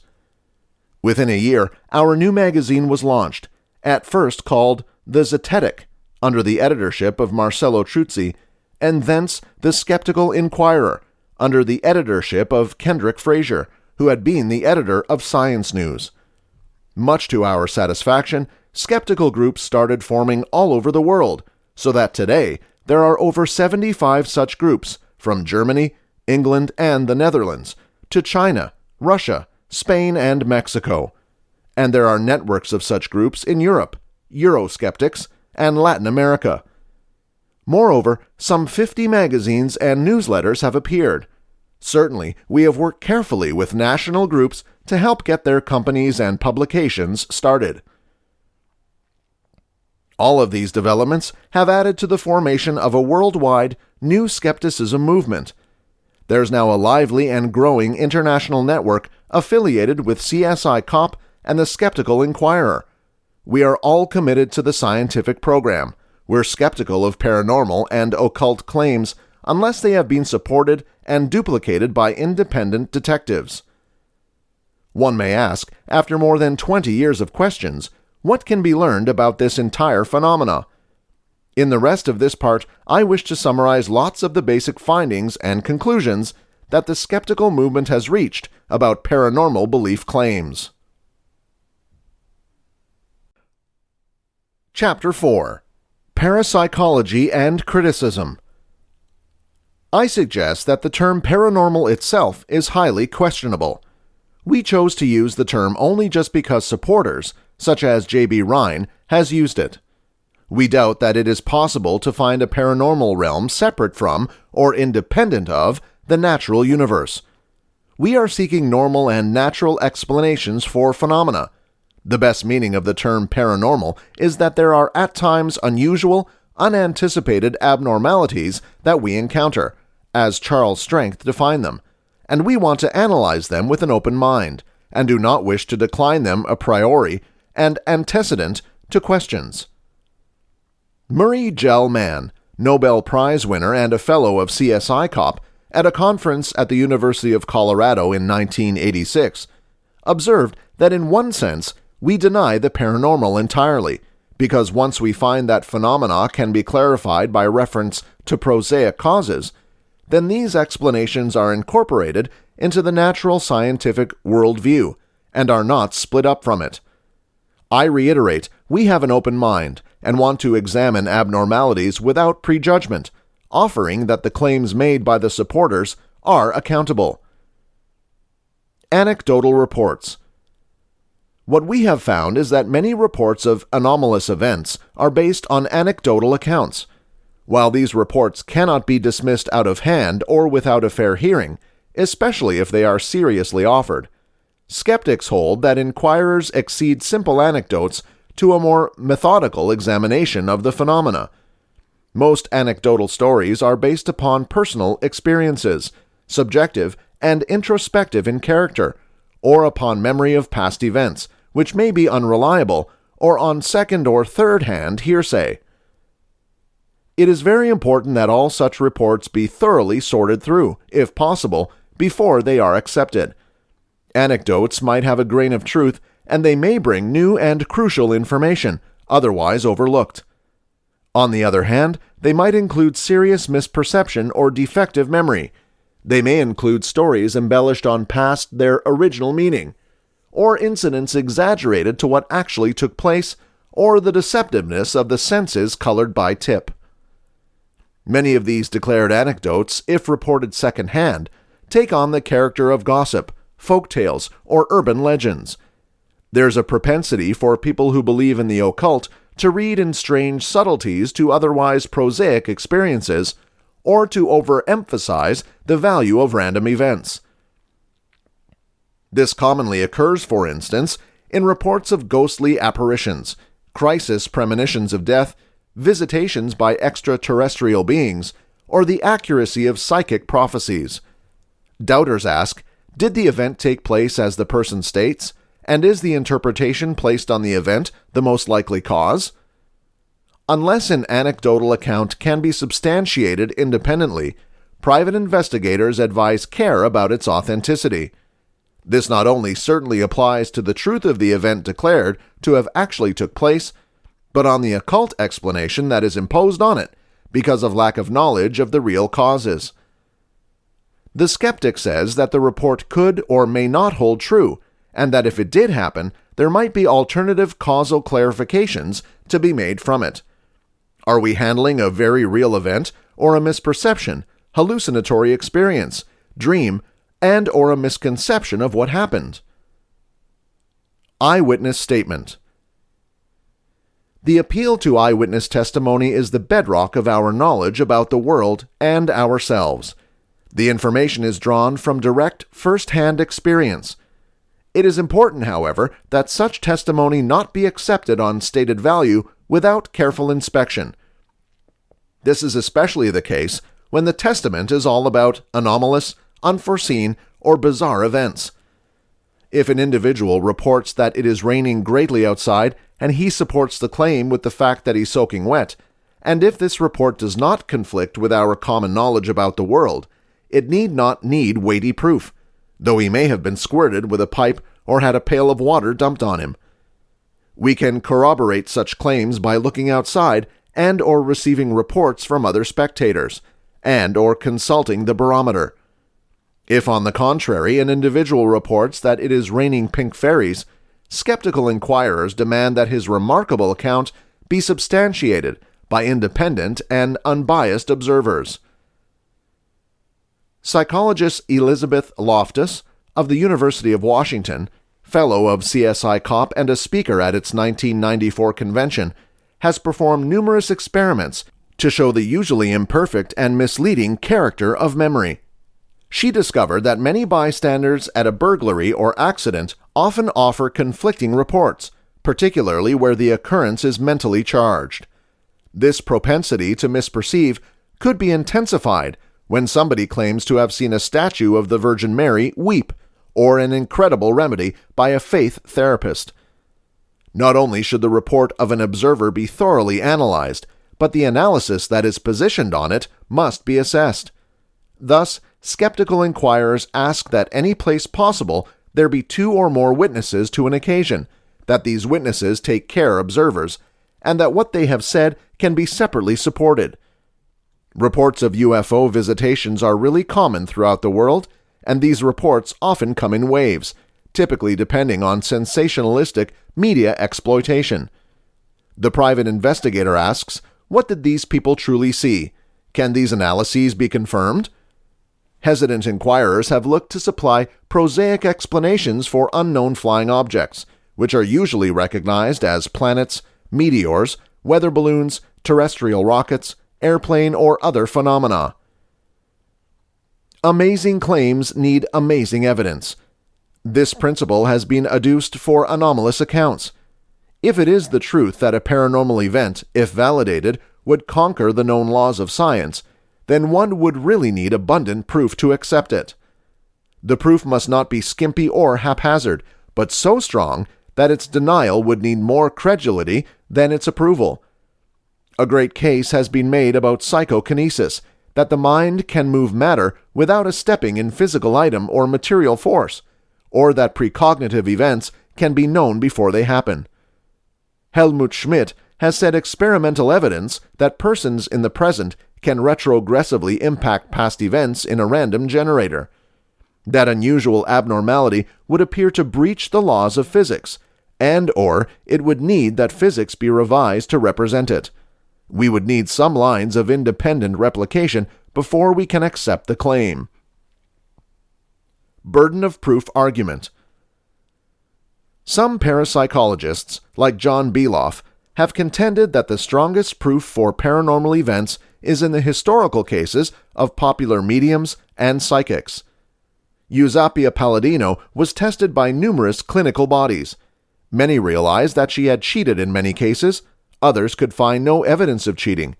For this reason, they attributed the event to paranormal causes. Similarly, it is claimed that D.D. Home, a widely known medium, presumably drifted 75 feet above a London street and performed other unusual tasks, and that those feats could not be represented in normal terms. Beloff keeps that unless skeptical inquirers can clarify how these mediums performed what they did in all cases, then these accounts should be accepted as veridical. The skeptical inquirer reacts that the burden of proof rests upon the paranormal complainant. It is he who must be able to account for such cases with enough proof. Unless this is done, one should suspend judgment and remain skeptical. That is particularly the case in regard to historic claims, where it is challenging to rebuild the circumstance under which the alleged influence took place. That is the reason why skeptics request for duplication in the present before they can accept the phenomenon. The burden of proof argument has been used in religious belief. Is a believer entitled to believe whatever he wishes about God, unless the skeptic can negate his existence or show that the properties credited to him do not exist? The skeptic slams the reasoning of the argument in the following manner. If someone were to declare that mermaids exist, the burden of proof is upon him, not the skeptic, to negate the fact. Chapter 5. Skepticism in Science. Why must scientists be doubters? Skepticism is the act of suspending judgment, the opposite of jumping to conclusions, when assessing a clarification or claims. It allows scientists to consider all possibilities and systematically question all information in the course of a serious investigation. Why is keeping a hesitant outlook so crucial? Skepticism helps researchers to stay unbiased when performing scientific query and research. It forces them to examine claims, their own and those of others, to be certain that there is sufficient proof to back them up. Doubters don't question every claim, only those backed by inadequate proof or by data that have been incorrectly collected, aren't relevant, or can't support the reasoning being made. What is the distinction between skepticism and denial? People sometimes confuse skepticism with denial. Skepticism enables scientists to reach sensible conclusions supported by evidence that has been examined and validated by others in the exact same field, even when that evidence doesn't confirm outright certainty. By contrast, denial is the act of clinging to an idea or belief in spite of the presence of overwhelming evidence to the contrary. In order to stay unbiased, researchers must stay skeptical. In order for scientific knowledge to be advanced, that knowledge must be open to revision. Science works to determine the statistical possibility, mathematical probability, of a claim's precision, not its certainty. Likewise, in a law court, juries are asked to accept a level of proof that's past a sensible doubt, not outright certainty, when choosing to found guilty an accused. The results of environment change might drastically change our environment, and this prospect can be frightening to people. When faced with extreme change, it isn't uncommon for people to deny bad news in order to cope with the tension. However, denial can be counterproductive by stopping proper planning and timely action that may postpone or reduce the severity of the changes. Chapter 6. The Art of Positive Skepticism. In the late 1500s, everybody actually believed Aristotle's claim that heavy items fell quicker than light ones. That is, everyone except Galileo. To test Aristotle's claim, Galileo dropped 2 balls of differing weights from the leaning tower of Pisa. And guess what? They both hit the ground at the same time. For challenging Aristotle's authority, Galileo was fired from his job. However, for his place in history, he revealed us that checking human claims should be the arbitrator of all truth. Quick forward to modern-day times. Challenging frequently held assumptions about computers and human conduct, Steve Jobs lost his job with Apple in 1985. Returning 12 years later, he changed the way people use innovation by testing the truth of other people's claims. As a result, history thinks about Jobs one of the most innovative minds of the 21st century. Galileo and Jobs were skeptics. They had developed habits of thinking that challenged what seemed trustworthy facts. They understood that testing presumptions over human authority caused greater understanding, innovation, and creative skill. It's simple to confuse being a skeptic with being a cynic, so let's define the terms. A cynic suspects most information they see or hear, specifically when it challenges their own belief system. Frequently, skeptics hold views that can't be changed by contrary evidence. Thus, they often become intolerant of other individuals' ideas. It's not difficult to find cynics all over in our society, from the halls of Congress to our own family dinner tables.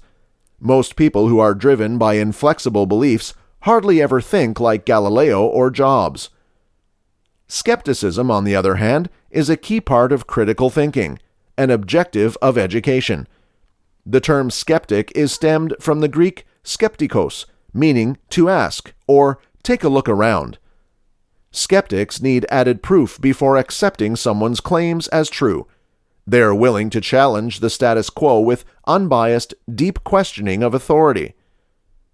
In today's complicated world, skeptics and skeptics are usually hard to distinguish.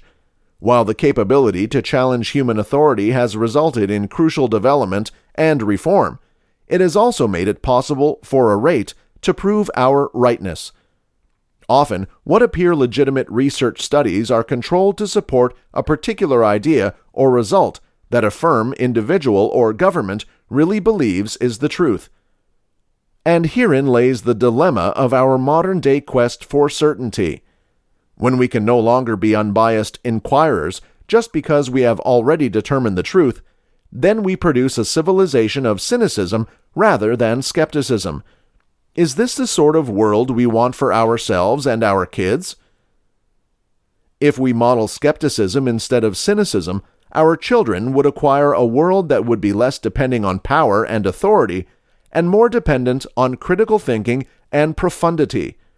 Teenagers and young adults would be capable of questioning the dependability of what they think or hear. They would learn to believe in their natural capabilities to help with positive change through intellectual query. They would end up being discerning customers of ideas instead of passive acceptors of other people's visions of certainty. How we adults model the art of positive skepticism not only helps us make better notified choices, but also shows our children how to think for themselves. Plus, if children learn to think for themselves, they learn to believe in themselves.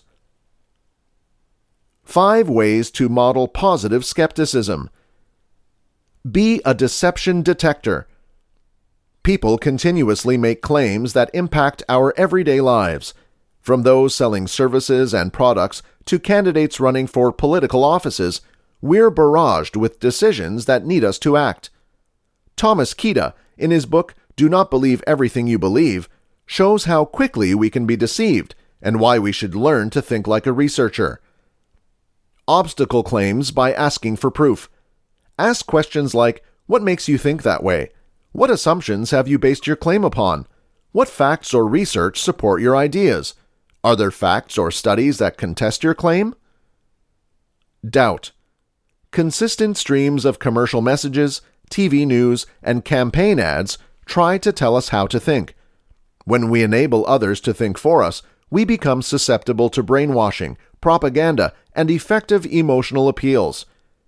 In her book, Descartes' Method of Doubt, Janice Broughton analyzed the essential role that doubt plays in our quest for truth. Recognize the limits to anyone's claims of truth. Look below the surface area rather than accepting ideas at stated value. Ask yourself questions like, what is the logic of this argument? Listen to yourself when something doesn't feel right. Play devil's advocate. Part of being a pretty good doubter is learning how to play a devil's advocate role. Take a position you do not necessarily agree with, just for the purpose of argument. This does not need to be combative. You can simply say, in order to comprehend this idea better, let me play the devil's advocate. Putting your mind to work poking holes in what you think might be a very good idea can lead to greater grasp of an issue. Playing devil's supporter is a good way to teach children how to see another individual's perspective. Use reasoning and intuition. We are encouraged to question or believe other individuals' claims through reasoning and intuition, and most of us tend to rely heavily on one kind of thinking or the other. Whether you are a logical or intuitive thinker, it's practical to alternate between these two qualities of mind. In his book, Embracing Contraries, Peter Elbow says, doubting and believing are among the most powerful root acts we can perform with our minds. We end up being better thinkers when we deploy doubting and believing more purposely through the usage of logic and intuition rather than by chance. Be a bias detector. One of the most crucial jobs of a true skeptic is to determine whether sources of info and analysis are neutral. This is a characteristic that serves us well when we turn on the TV. If we only listen to one channel or our preferred news analyst, we'll likely be encouraged by prejudiced or emotional appeals. Ask yourself, what's the other side of this story? Is this one person's story, or does it really apply to countless people?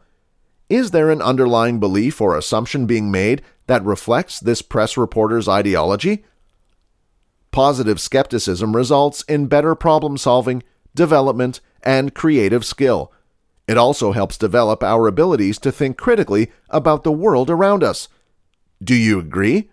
Feel free to poke some holes in my thinking. This has been Skepticism, Positive Thinking, Parapsychology, and Critical Thinking. Written by Gary Dancock. Narrated by Rory Young.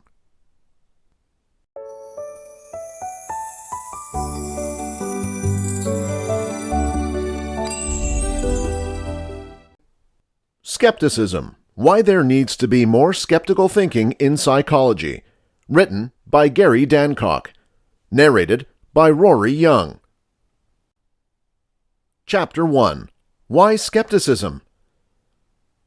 20 years ago, I became actively involved in the skeptical movement when I and some others founded a simple regional skeptical group. We were inspired by CSI Cop, now CSI, and Doubtful Inquirer, to add what we could to efforts to make the world a more skeptical place. Over the past 20 years, the skeptical landscape has changed a fair bit, but one constant has been the unlimited question, what is skepticism? What exactly do we do, and why? As the movement has grown and diversified, the question has become only more complicated. What is the mission of the skeptical movement? I have come to comprehend that scientific skepticism is a strange monster that's usually tough to understand, particularly from the outside. We aren't exactly scientists or reporters or lobbyists or educators, and yet we are all of those things to some degree. I think the best way to explain scientific skepticism is that it is proficiency in every little thing that can fail with science and belief, and it includes execution, communication, education, and control. It combines knowledge of science, philosophy, and critical thinking with special know-how in problematic reasoning and deceptiveness. To understand this better, here is a list of what scientific skeptics promote and do. Respect for knowledge and truth. Skeptics value reality and what is very true. We thus strive to be as reality-based as possible in our beliefs and viewpoints. This means subjecting all claims to a legitimate process of assessment. Methodological naturalism. Skeptics believe that the world is knowable because it follows certain rules or laws of nature. The only legitimate methods for understanding anything empirical about the vast universe follows this naturalistic assumption. In other words, within the realm of the empirical, you do not get to conjure up magic or the transcendent. Big promotion of science. Science is the only set of methods for investigating and understanding the natural world. Science is, for that reason, a powerful tool and one of the best developments of human civilization. We therefore venture to promote the role of science in our society, public understanding of the discoveries and methods of science, and high-quality science education. This includes securing the stability of science and education from ideological intrusion or anti-scientific attacks. This also includes promoting premium science, which needs examining the process, culture, and organizations of science for flaws, predispositions, weak points, disputes of interest, and scams. Promotion of reason and critical thinking. Science works hand in hand with logic and philosophy, and therefore skeptics also promote grasp of these fields and the big promotion of critical thinking skills. Science versus pseudoscience. Skeptics seek to determine and illuminate the borders between lawful science and pseudoscience, to expose pseudoscience for what it is, and to promote knowledge of how to discriminate. Ideological freedom, free questions. Science and reason can grow only in a non-religious society in which no ideology, spiritual or otherwise, is imposed on individuals or the process of science or free questions. Neuropsychological humility. Being a functional skeptic requires knowledge of all of the numerous ways in which we deceive ourselves, the limitations and defects in human perception and memory, the intrinsic biases and fallacies in cognition, and the techniques that can help mitigate all these flaws and predispositions. Consumer security. Doubters endeavor to secure themselves and others from scams and deceptiveness by uncovering fraud and informing the general public and policymakers to recognize deceptive or deceptive claims or practices. Resolving specific claims. Doubters integrate all of the above to resolve particular claims that are flawed, prejudiced, or pseudoscientific, and to engage in the general public conversation of these claims. Cultural memory. Skeptics as an entire act as the cultural memory for pseudosciences and rip-offs of the past. Such beliefs tend to repeat themselves, and recalling the past can be really beneficial in quickly putting such beliefs into their appropriate perspective. Science journalism. Most skeptics spend a large portion of their time doing straight science communication and journalism, which is important simply because science is so crucial to our objective. That is also an essential skill to check out and develop, because it is so rarely done well. Fixing and slamming bad science news reporting, particularly in the web age, has become a pretty big part of what skeptics do. What topics do we cover? Traditional skepticism addresses a very broad variety of topics. all of natural medicine, parapsychology, cryptozoology, conspiracy theories, rip-offs, postmodernism, self-help, education, science and the media, neuroscience and self-deception, fringe science, and a long list of topics that have political, spiritual, or social implications.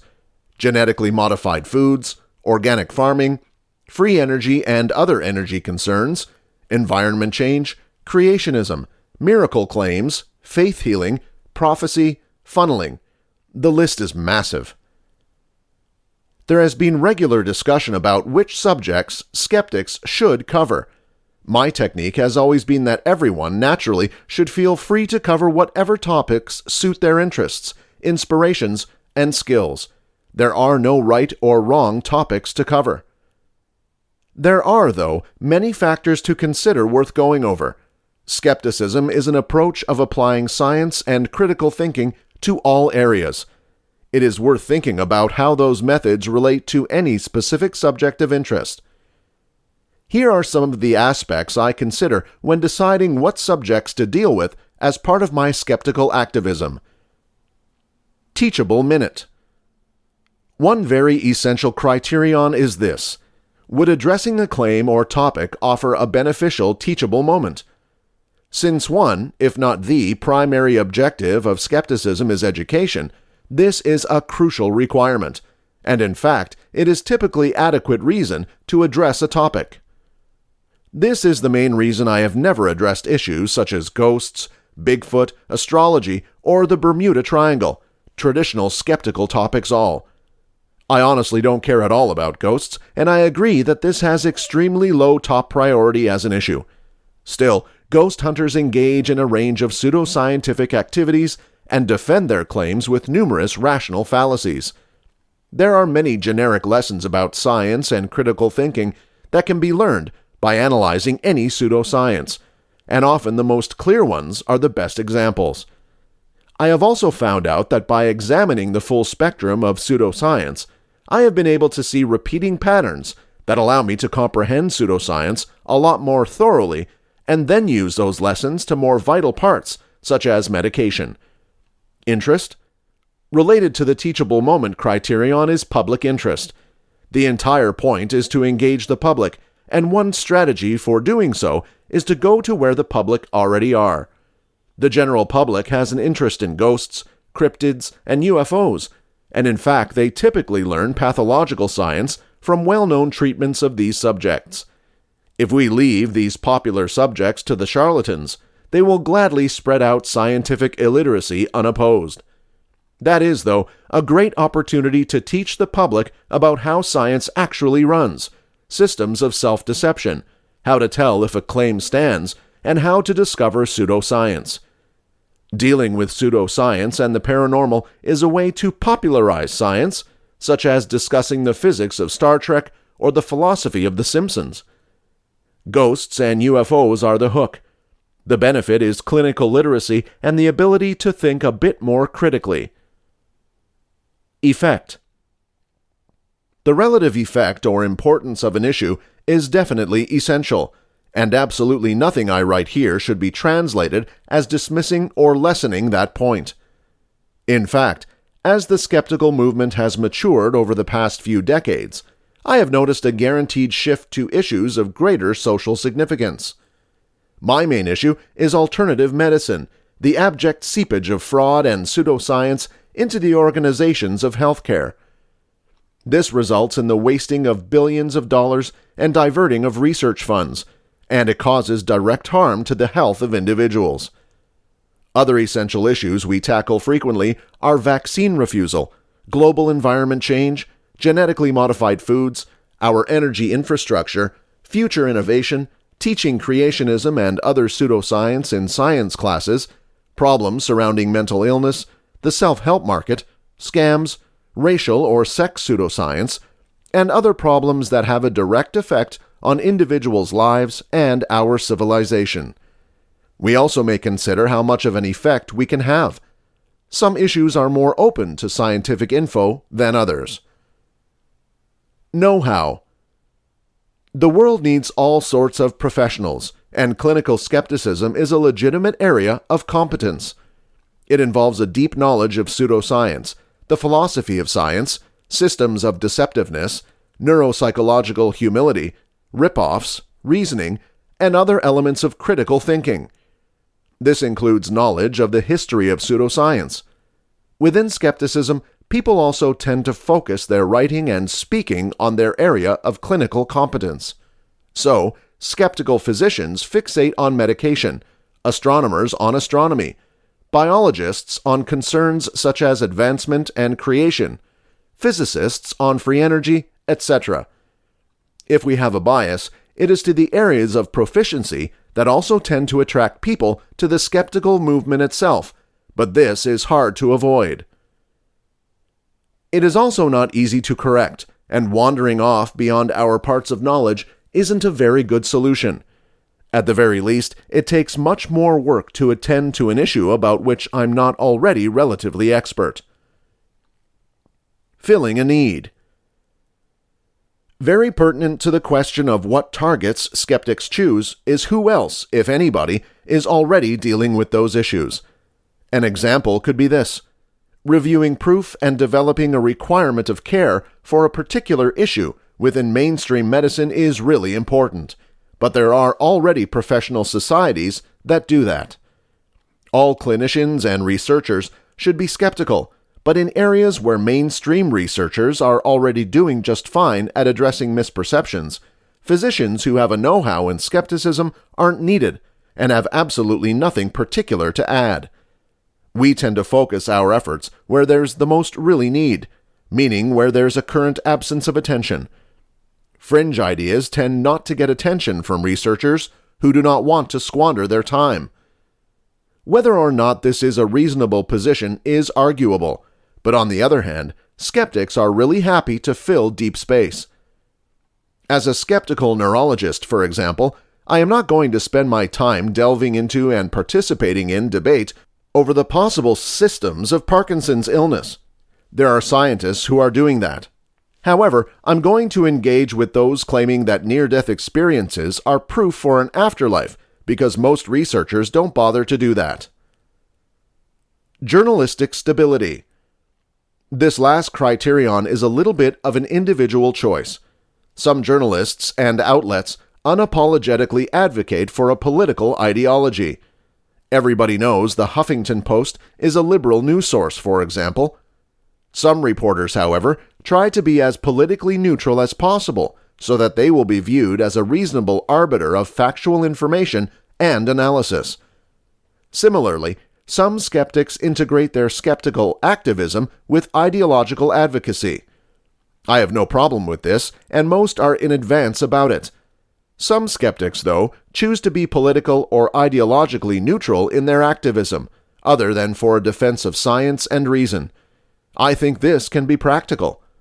While I definitely do have political opinions, I try to keep them separate from questions of science and evidence. If, for instance, I'm discussing international warming, I want to focus on the science and not be dismissed as liberal. Or if I am writing about GMOs, I don't want to be dismissed as conservative or libertarian. That can still happen in some cases concurrently, simply because people make unwarranted self-serving assumptions, but it helps when it is false. My viewpoints on these and similar subjects are informed by the science, not my politics. This ends up being a harder sell when you are also promoting for a political position. I also think it is useful to have a motion that's based upon evidence and logic, and is agnostic toward ideological positions or values, which are tangential. Finally, it is more tough to be neutral and impartial when handling a concern about which you have a passionate ideological belief. You can make a sensible argument for staying away from such concerns when trying to communicate unbiased science, or at least proceeding particularly carefully. Otherwise, you run the risk of damaging your track record as a science communicator. What about religious beliefs? Most of the time, the question of what skeptics do and what subjects we resolve comes to the subject of faith. While I believe I have resolved all of the pertinent problems above, this is a typical enough question that it is well worth special reference. No skeptical activist I know deals with spiritual claims differently from any other type of claims. Any claim to empirical truth or clinical knowledge, whether based eventually in religious dogma or social or political ideology, is fair game. The requirements I described above apply. Philosophical arguments are also fair game, as the tools of logic and critical thinking apply.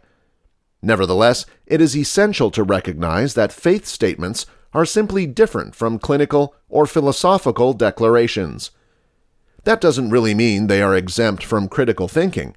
It just means you need to be familiar with the framework and address them appropriately.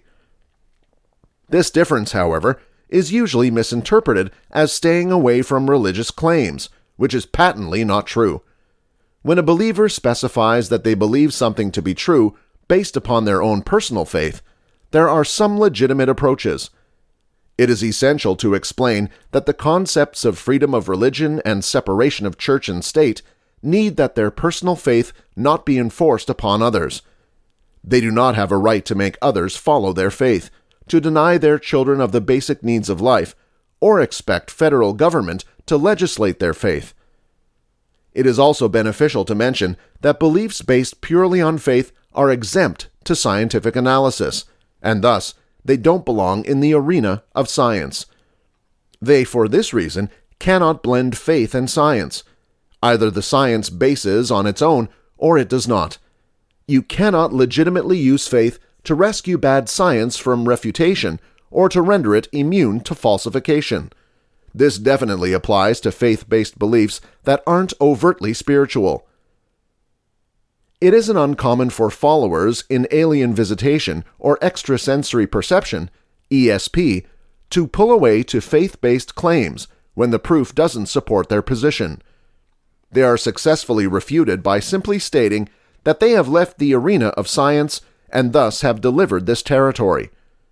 If they wish to have a religious beliefs of ESP, then so be it, but they can't concurrently claim to be backed by science.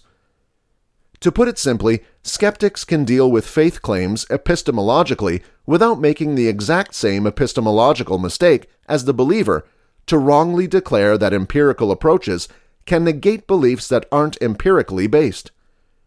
Belonging to the skeptical movement for the majority of my adult life has been exceptionally fulfilling and significantly academic. After 20 years, I still find it amongst the most gratifying work that I do. There is also a continued great need for the proficiency and work of activist skeptics. We are participated in work that will never be finished. Our goals are generational, to slowly move our species in the direction of science and reason. Count me in till entropy prevails over my momentary natural processes. Chapter 2.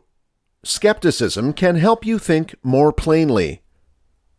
A young man caught a small bird and held it behind his back. He then asked, "Master, is the bird I keep in my hands alive or dead?" He thought this was a grand opportunity to fool the old man. If the master replied, "Dead," the young man was planning to set the bird free. If the master replied, "Alive," he would just wring its neck. The master spoke, "The answer is in your hands." Certainty is a trap. It makes us feel in control, even if we have to trick others. The boy didn't care about the master's answer. He wanted to be in control. The young man wanted to kill a bird to be right. We want life to go according to our plans. We wish to know what will happen next. Still, life is out of everybody's control. Your cravings for certainty can derail you from experiencing life as is. The certainty state of mind, wanting to have the truth, can stop you from growing as a person. Rather than finding life, you get stuck in what it is familiar. The world is fluid and unforeseen. Life is always a surprise. You don't need certainty, but to be open to challenging your truths. That is the path for personal discovery, to seeing life greatly. Certainty can maim your life. There is no certainty, there's only experience. Roberto Azagioli. Being certain doesn't mean that you have the right answer. The mind is extremely averse to uncertainty and ambiguity. When we do not know something, we produce our own reasonable clarification. According to cognitive science, we prefer to hold on to these invented reasons than to admit we do not know what occurred. Having a response isn't correlated to seeing life greatly. Social psychologist Ari Kruglansky created the term cognitive closure to describe our aversion to obscurity and unpredictability. We prefer having a response as quickly as possible than to find the truth. Throughout times of fear and anxiety, the need for cognitive closure increases. Research studies have shown that, after terrorist attacks, society feels an urge to find who's accountable. Fear feeds reports and fake versions. People share stories without any validation. The desire to punish a person gets everybody out of control. It ends up being all right to implicate the first obvious suspect. Being under attack quickly influences our reasoning. Anyone is guilty until tested innocent, not the other way around as it must be. That's how the desire for certainty can cripple our lives. The need for closure makes you see the world in black and white. You simply close your mind to new info. Skepticism is not being in denial. Do you wish to know what my secret is? I do not mind what happens. Jiddu Krishnamurti. Trying to find a response is not wrong. Being blinded by the need for fast resolution is the issue. When we overreact, things get out of hand. The medication ends up being more harmful than the illness we're trying to cure. The opposite to the need for closure is skepticism. Instead of taking the first answer for real, you challenge the truth. You don't let unreasonable fear dictate your answers. Skepticism is not nihilism or being negative. It's adding an additional filter. Rather than taking anything for granted, you want to verify the truth. You do not take social constructs as true, no matter how strong peer pressure is. The need for certainty can shape your perception. Your own stories cloud reality. You do not do it on purpose, obviously. We all fall victims of the mind tricks. Challenging your own beliefs needs training your mind. Developing a very critical mind will prevent you from taking the social constructs, rumors or not, for legitimate. That's how reports get started in the office. One person develops the story and shares it with two different people. Then they wait and see. When somebody listens, a similar story coming from two different sources, the rumor is confirmed. Being skeptical does not mean being stiff, dogmatic, hypercritical, or obtuse. You simply understand that you cannot react to the first answer. You want more evidence before buying into it. Skepticism isn't denialism either. Anything is possible, or not, until proven the contrary. Challenging a theory is how new lines of thinking are created. If you believe that one idea is an outright truth, you do not leave room for incremental improvement. You can be a doubter without being a cynic. Cynicism is distrusting most information you see or hear, particularly when our beliefs are being challenged. Cynics are challenging. They have a strong argument to unmask other individuals' ideas, but have little support to justify their beliefs. Skeptics are intolerant. They have inflexible thoughts that leave no room for additional ideas. Skepticism isn't thinking that beliefs are wrong, but that they might be wrong, as I wrote here. There are two types of skepticism, negative and positive.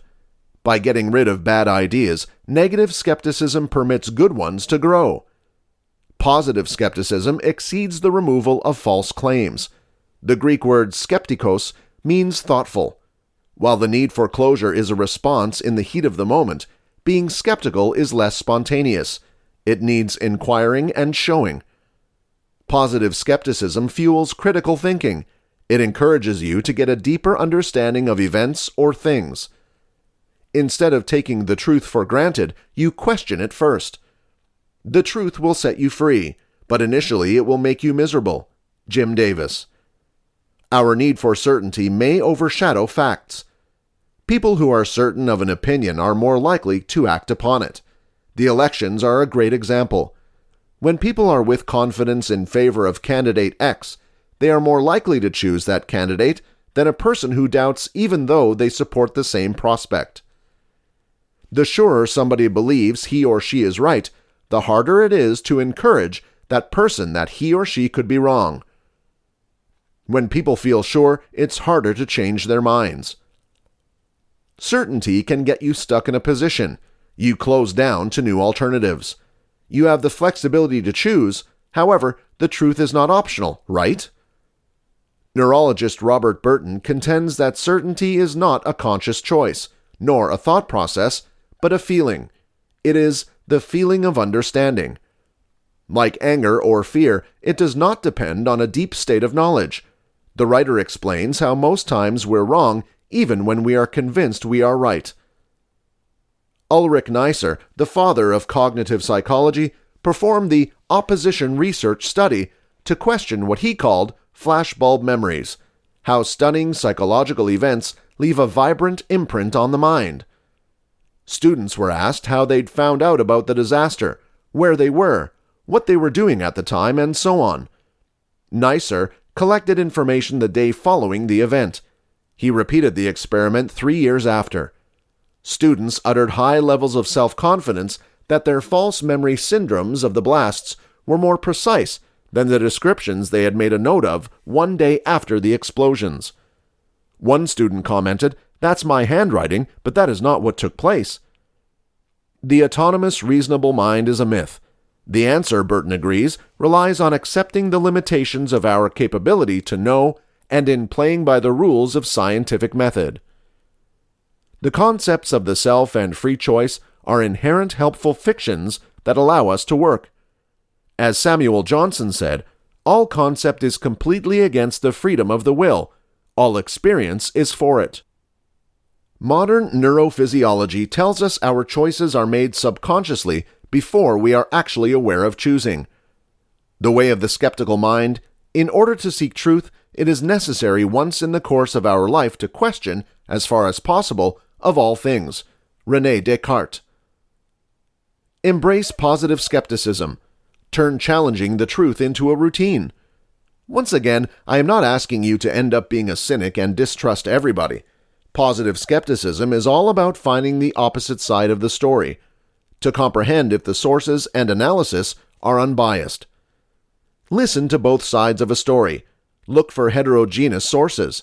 Set your conclusions aside before read all of the information. Ask, "What if?" to check out different hypotheses. Stay away from reacting as mobs do. Most crowds belong to an identifiable group. The collective beliefs dictate the crowd's action. Fear and anxiety eliminate logic and rationality.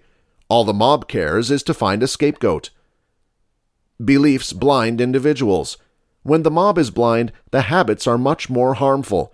Just try to soothe the mob before things head out of hand. Be open to change your mind. It's fine to believe something and then, after reviewing the facts, realize that either you were wrong or your memory was playing tricks, like it happened to the individuals of the opposition study. Changing your mind is smart. Most people who get stayed with what they believe is really true, they stop learning. Turn tough realities into a healthy practice. Continually question the truth, specifically yours. There is never ever a 100% warranty that we're right. Burton suggests we use the words "I believe" instead of "I know." Confessing that your truth is actually a belief set you free. It ends up being simpler to challenge your analysis of real events. Adopt a perhaps mindset. The world is uncertain and constantly altering. What was right yesterday won't be fine tomorrow. Scientists are constantly discovering new theories that unmask previous ones. The same happens with life events. What appears positive today may all of a sudden become negative tomorrow. The truth is provisionary. Adopt a perhaps state of mind, as I clarified here. We do not control life events. Life is all about discovery, not about being certain. Being skeptical will prevent you from taking things for granted. You're going to see life greatly. Chapter 3. Skeptics, cynics, and pessimists. A skeptic is someone who hesitates to believe. A cynic is somebody who refuses to believe. A pessimist is someone who has quit on believing. A doubter is someone who once believed and was pulled down and disappointed. A cynic is a person who once believed and was tricked and distressed. A pessimist is a person who just got done with fighting, gave up, and withdrew. Deep inside all skeptics is the desire to believe again, but to do so without the fear of being let down or dissatisfied. Deep inside most cynics is the desire to believe again without the fear of being tricked or distressed. Deeper inside pessimists is a willingness to believe again, but it will require A.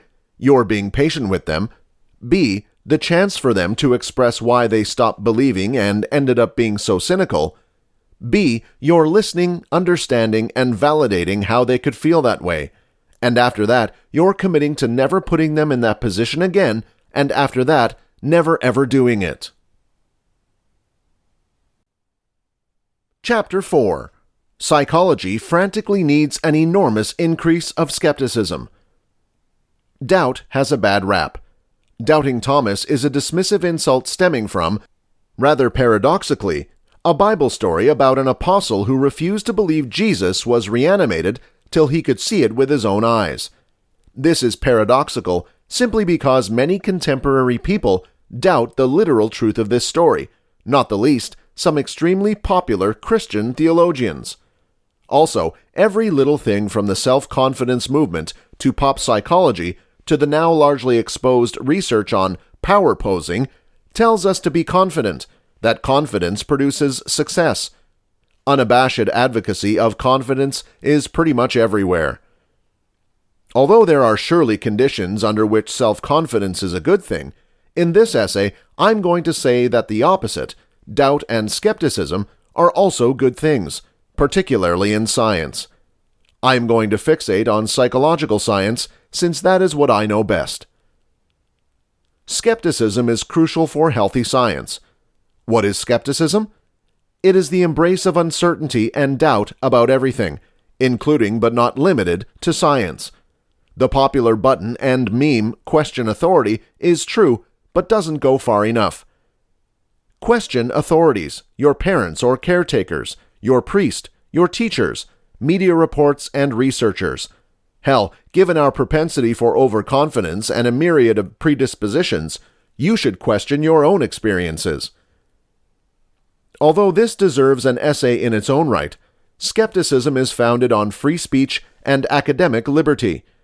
Even though these are normally talked about as moral, political, and legal concepts, note the "and" there. They aren't only moral, only political, or only legal. In this essay, I highlight another reason full-throated embrace of free speech and scholastic flexibility are necessary. They are fundamental foundations for good science. Skepticism is only possible in environments that fully embrace free speech and scholastic liberty, because it will in some cases manifest as difficulties to power and authority, and the ones with power and authority rarely embrace being challenged.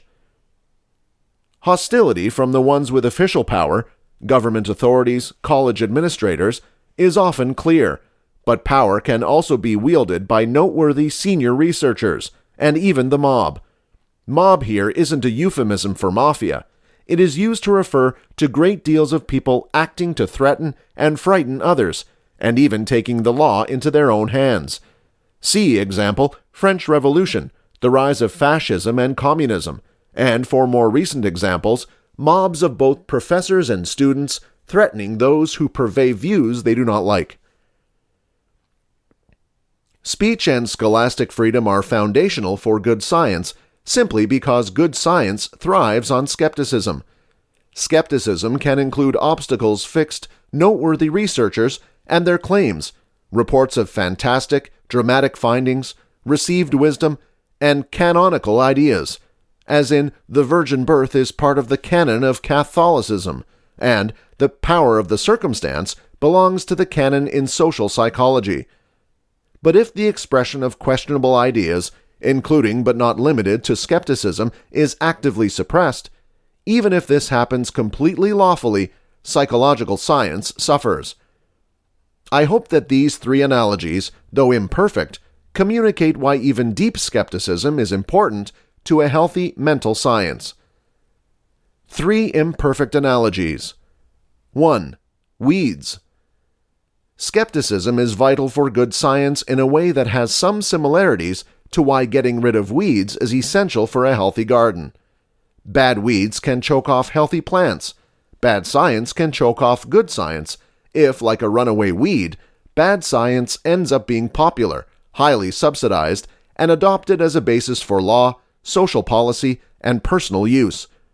It then takes away attention and resources from good science and causes outstanding guarantees of personal and social change that wind up as dead ends, or even worse. Even plants that have some value, like scientific claims that have some truth, but are hugely oversold, can mainly operate as weeds if they go too far. Consider ivy that covers windows and doors, bamboo that takes over a backyard, and clinical claims that have some truth but are extremely oversold. Science has a long history of bad weeds, every little thing from bad astronomy theories choking off good ones to bad medication. Social psychology has a disturbingly impressive performance history of such weeds, consisting of social priming, the power of the circumstance, stereotype hazard, implicit predisposition, ego deficiency, power positioning, stereotype error, stereotype predisposition, grit, delay of gratification, the Stanford jail experiment, facial feedback, and more, and more, and more. 2. Athletic opponents. Serious athletic competition is difficult. That's why everyone from amateurs to experts sometimes choke in big situations. Michael Jordan had choked, and Roger Federer has choked. I have been a serious amateur tennis player for 35 years, but Lord knows I have choked. In fact, I have a preferred personal choking story. How can choking ever be good? I was in a mixed doubles competition this time with my adult daughter with impairments. This was a routine USTA tennis competition. It was about winning, and nobody was going to be heroic or generous. We got to the finals. We split sets and were in a choosing tiebreaker. First to 10 points would win the set, the match, and the competition. We got steamrolled and dropped the first 3 points, 0-3. We settle down, grind, and get to 3-5. They hit a softball in the middle of the court, and smelling an even match, I ripped the ball off my backhand, my best shot, into the net. Rather than 4-5, it is now 3-6, and we're now looking down the dark tunnel of defeat. But then we refocused again. 4-6, 5-6, 6-6, 6-7. She holds both her serves. We take the lead 8-7. At 9-7, with a real chance to win, I get the specific same soft ball in the middle of the court that I choked on earlier. I think, not again, just hit a basic sturdy, smooth shot. I do. Our opponent didn't return it. Point, game, set, match, and tournament. Yes, you can have a preferred choking story, simply because it is not about choking, but about getting rid of choking, about messing up and enhancing, getting it right next time. Which gets us to science, which is also about getting it right. Our athletic challengers bear some resemblance to our intellectual opponents, be they scientists who disagree with us, or even just ideas or theories that compete with or make up plausible alternatives to those we believe are true and even have promoted in our own intellectualship. Researchers have an option. They can either avoid engaging with alternative perspectives, which, like beating up on a weak opponent, most likely feels truly good in the short term. But one isn't likely to actually improve someone's game mostly by beating up on weak opponents. One is almost sure to improve one's sports performance if one competes against strong opponents. Similarly, in science, avoiding strong options virtually makes sure that arguments and evidence for their conclusions are weak. On the other hand, the term strong inference was coined over 5 decades ago to show the idea that engaging alternative views and evidence produces more powerful science, points also made by political thinkers, J.S. Mill, theorists, Popper, and even some well-known sociologists, Merton, and psychologists, Meal, Vazir. Social mental science, however, has a long history of primarily failure, with periodic exceptions, to engage with options. Evidence that self-fulfilling prophecies and stereotype predispositions are usually weak, delicate, and short-lived is primarily ignored, as is proof for rationality and precision in social perception. Proof of a pretty serious validity crisis in social psychology is summarily dismissed as overblown, regardless of an installing body of failed replications and strong alternative clarifications to highly influential and canonical claims. 3. Undetectable contamination. When clear, contamination is typically disgusting, and it risks clear, stinky bus fumes, rivers covered in garbage, seaside oil spills. But much contamination is invisible, unsavory, and odorless, i.e. carbon monoxide, CO, but nonetheless possibly much more harmful and lethal than the disgusting pollution that's obvious. You can die if you leave your vehicle on in a closed garage, and CO adds to environment change. However, it is exactly just because CO is invisible that its risks are less clear to the naked eye, and often needs advanced science to discover, not counting that grim garage business. In the exact same way, bad studies are usually extremely tough to detect. They look a lot like good studies. They are published in peer-reviewed scientific journals. They have scientific approaches, or experiments. They have statistics. Their authors typically have PhDs, which means they can typically write pretty well using sophisticated-sounding, polysyllabic, technical terms. Their arguments declare the mantle of reasoning, and they even make compelling arguments for entirely bogus or ephemeral phenomena. It doesn't matter whether this is done intentionally, the way a chemical maker may dump toxin into the local stream because that's the cheapest way to dispose it, or accidentally, the way somebody might die from CO poisoning in their garage, or even as a regrettable byproduct of something that's perceived as necessary, meaning as you drive your car knowing that its emissions pollute simply because you have no serious alternative to getting around. The contamination happens no matter the awareness or intents of those polluting. In rather the exact same way, bad research studies pollute the clinical record. They are very tough to distinguish from good studies, though just as approaches have been developed to spot pollution, in psychology there has been a recent flurry of development of approaches to spot bad studies. As a consequence, such scientific pollution pollutes the entire scientific environment. Even when researchers are not able to find out what is very true and what isn't, how is a layperson supposed to figure it out? And if a significant part of the clinical environment ends up being polluted by bad research studies, why should anyone believe anything that the field produces? Skepticism. Although there are probably never ever warranties, deep skepticism provides an answer to that question. Extremely little in social psychology or elsewhere should be actually believed till it has gone through a mountain of skeptical tests. Science reformers have been developing such tests for a little bit of time now, and they include things like 1. Large sample registered duplication reports, where articles are accepted for publication based on the significance of the topic, the quality of techniques, and clear a priori expression of the data to be used to check the hypotheses, but before the information are collected, to ensure against both publication predispositions and cooking the information. 2. Forensic analyses. There are now whole families of related methods for searching out from the stats in released studies alone how reputable they are. I will end this with a design of how anyone, including but not limited to non-experts, can find out whether mental science has more than likely produced actual facts.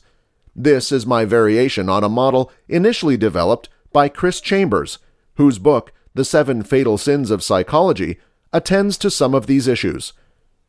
If it isn't near the top, it might be true, but you have insufficient reasons to believe it is true, and valuable little in social psychology is near the top. Given that pre-registered tests of psychological hypotheses is a relatively new development, this model is probably insufficient. There are discoveries in social psychology that precede the science reform movement that I consider trustworthy. This has been Skepticism: Why There Needs to Be More Skeptical Thinking in Psychology, written by Gary Dancock, narrated by Rory Young.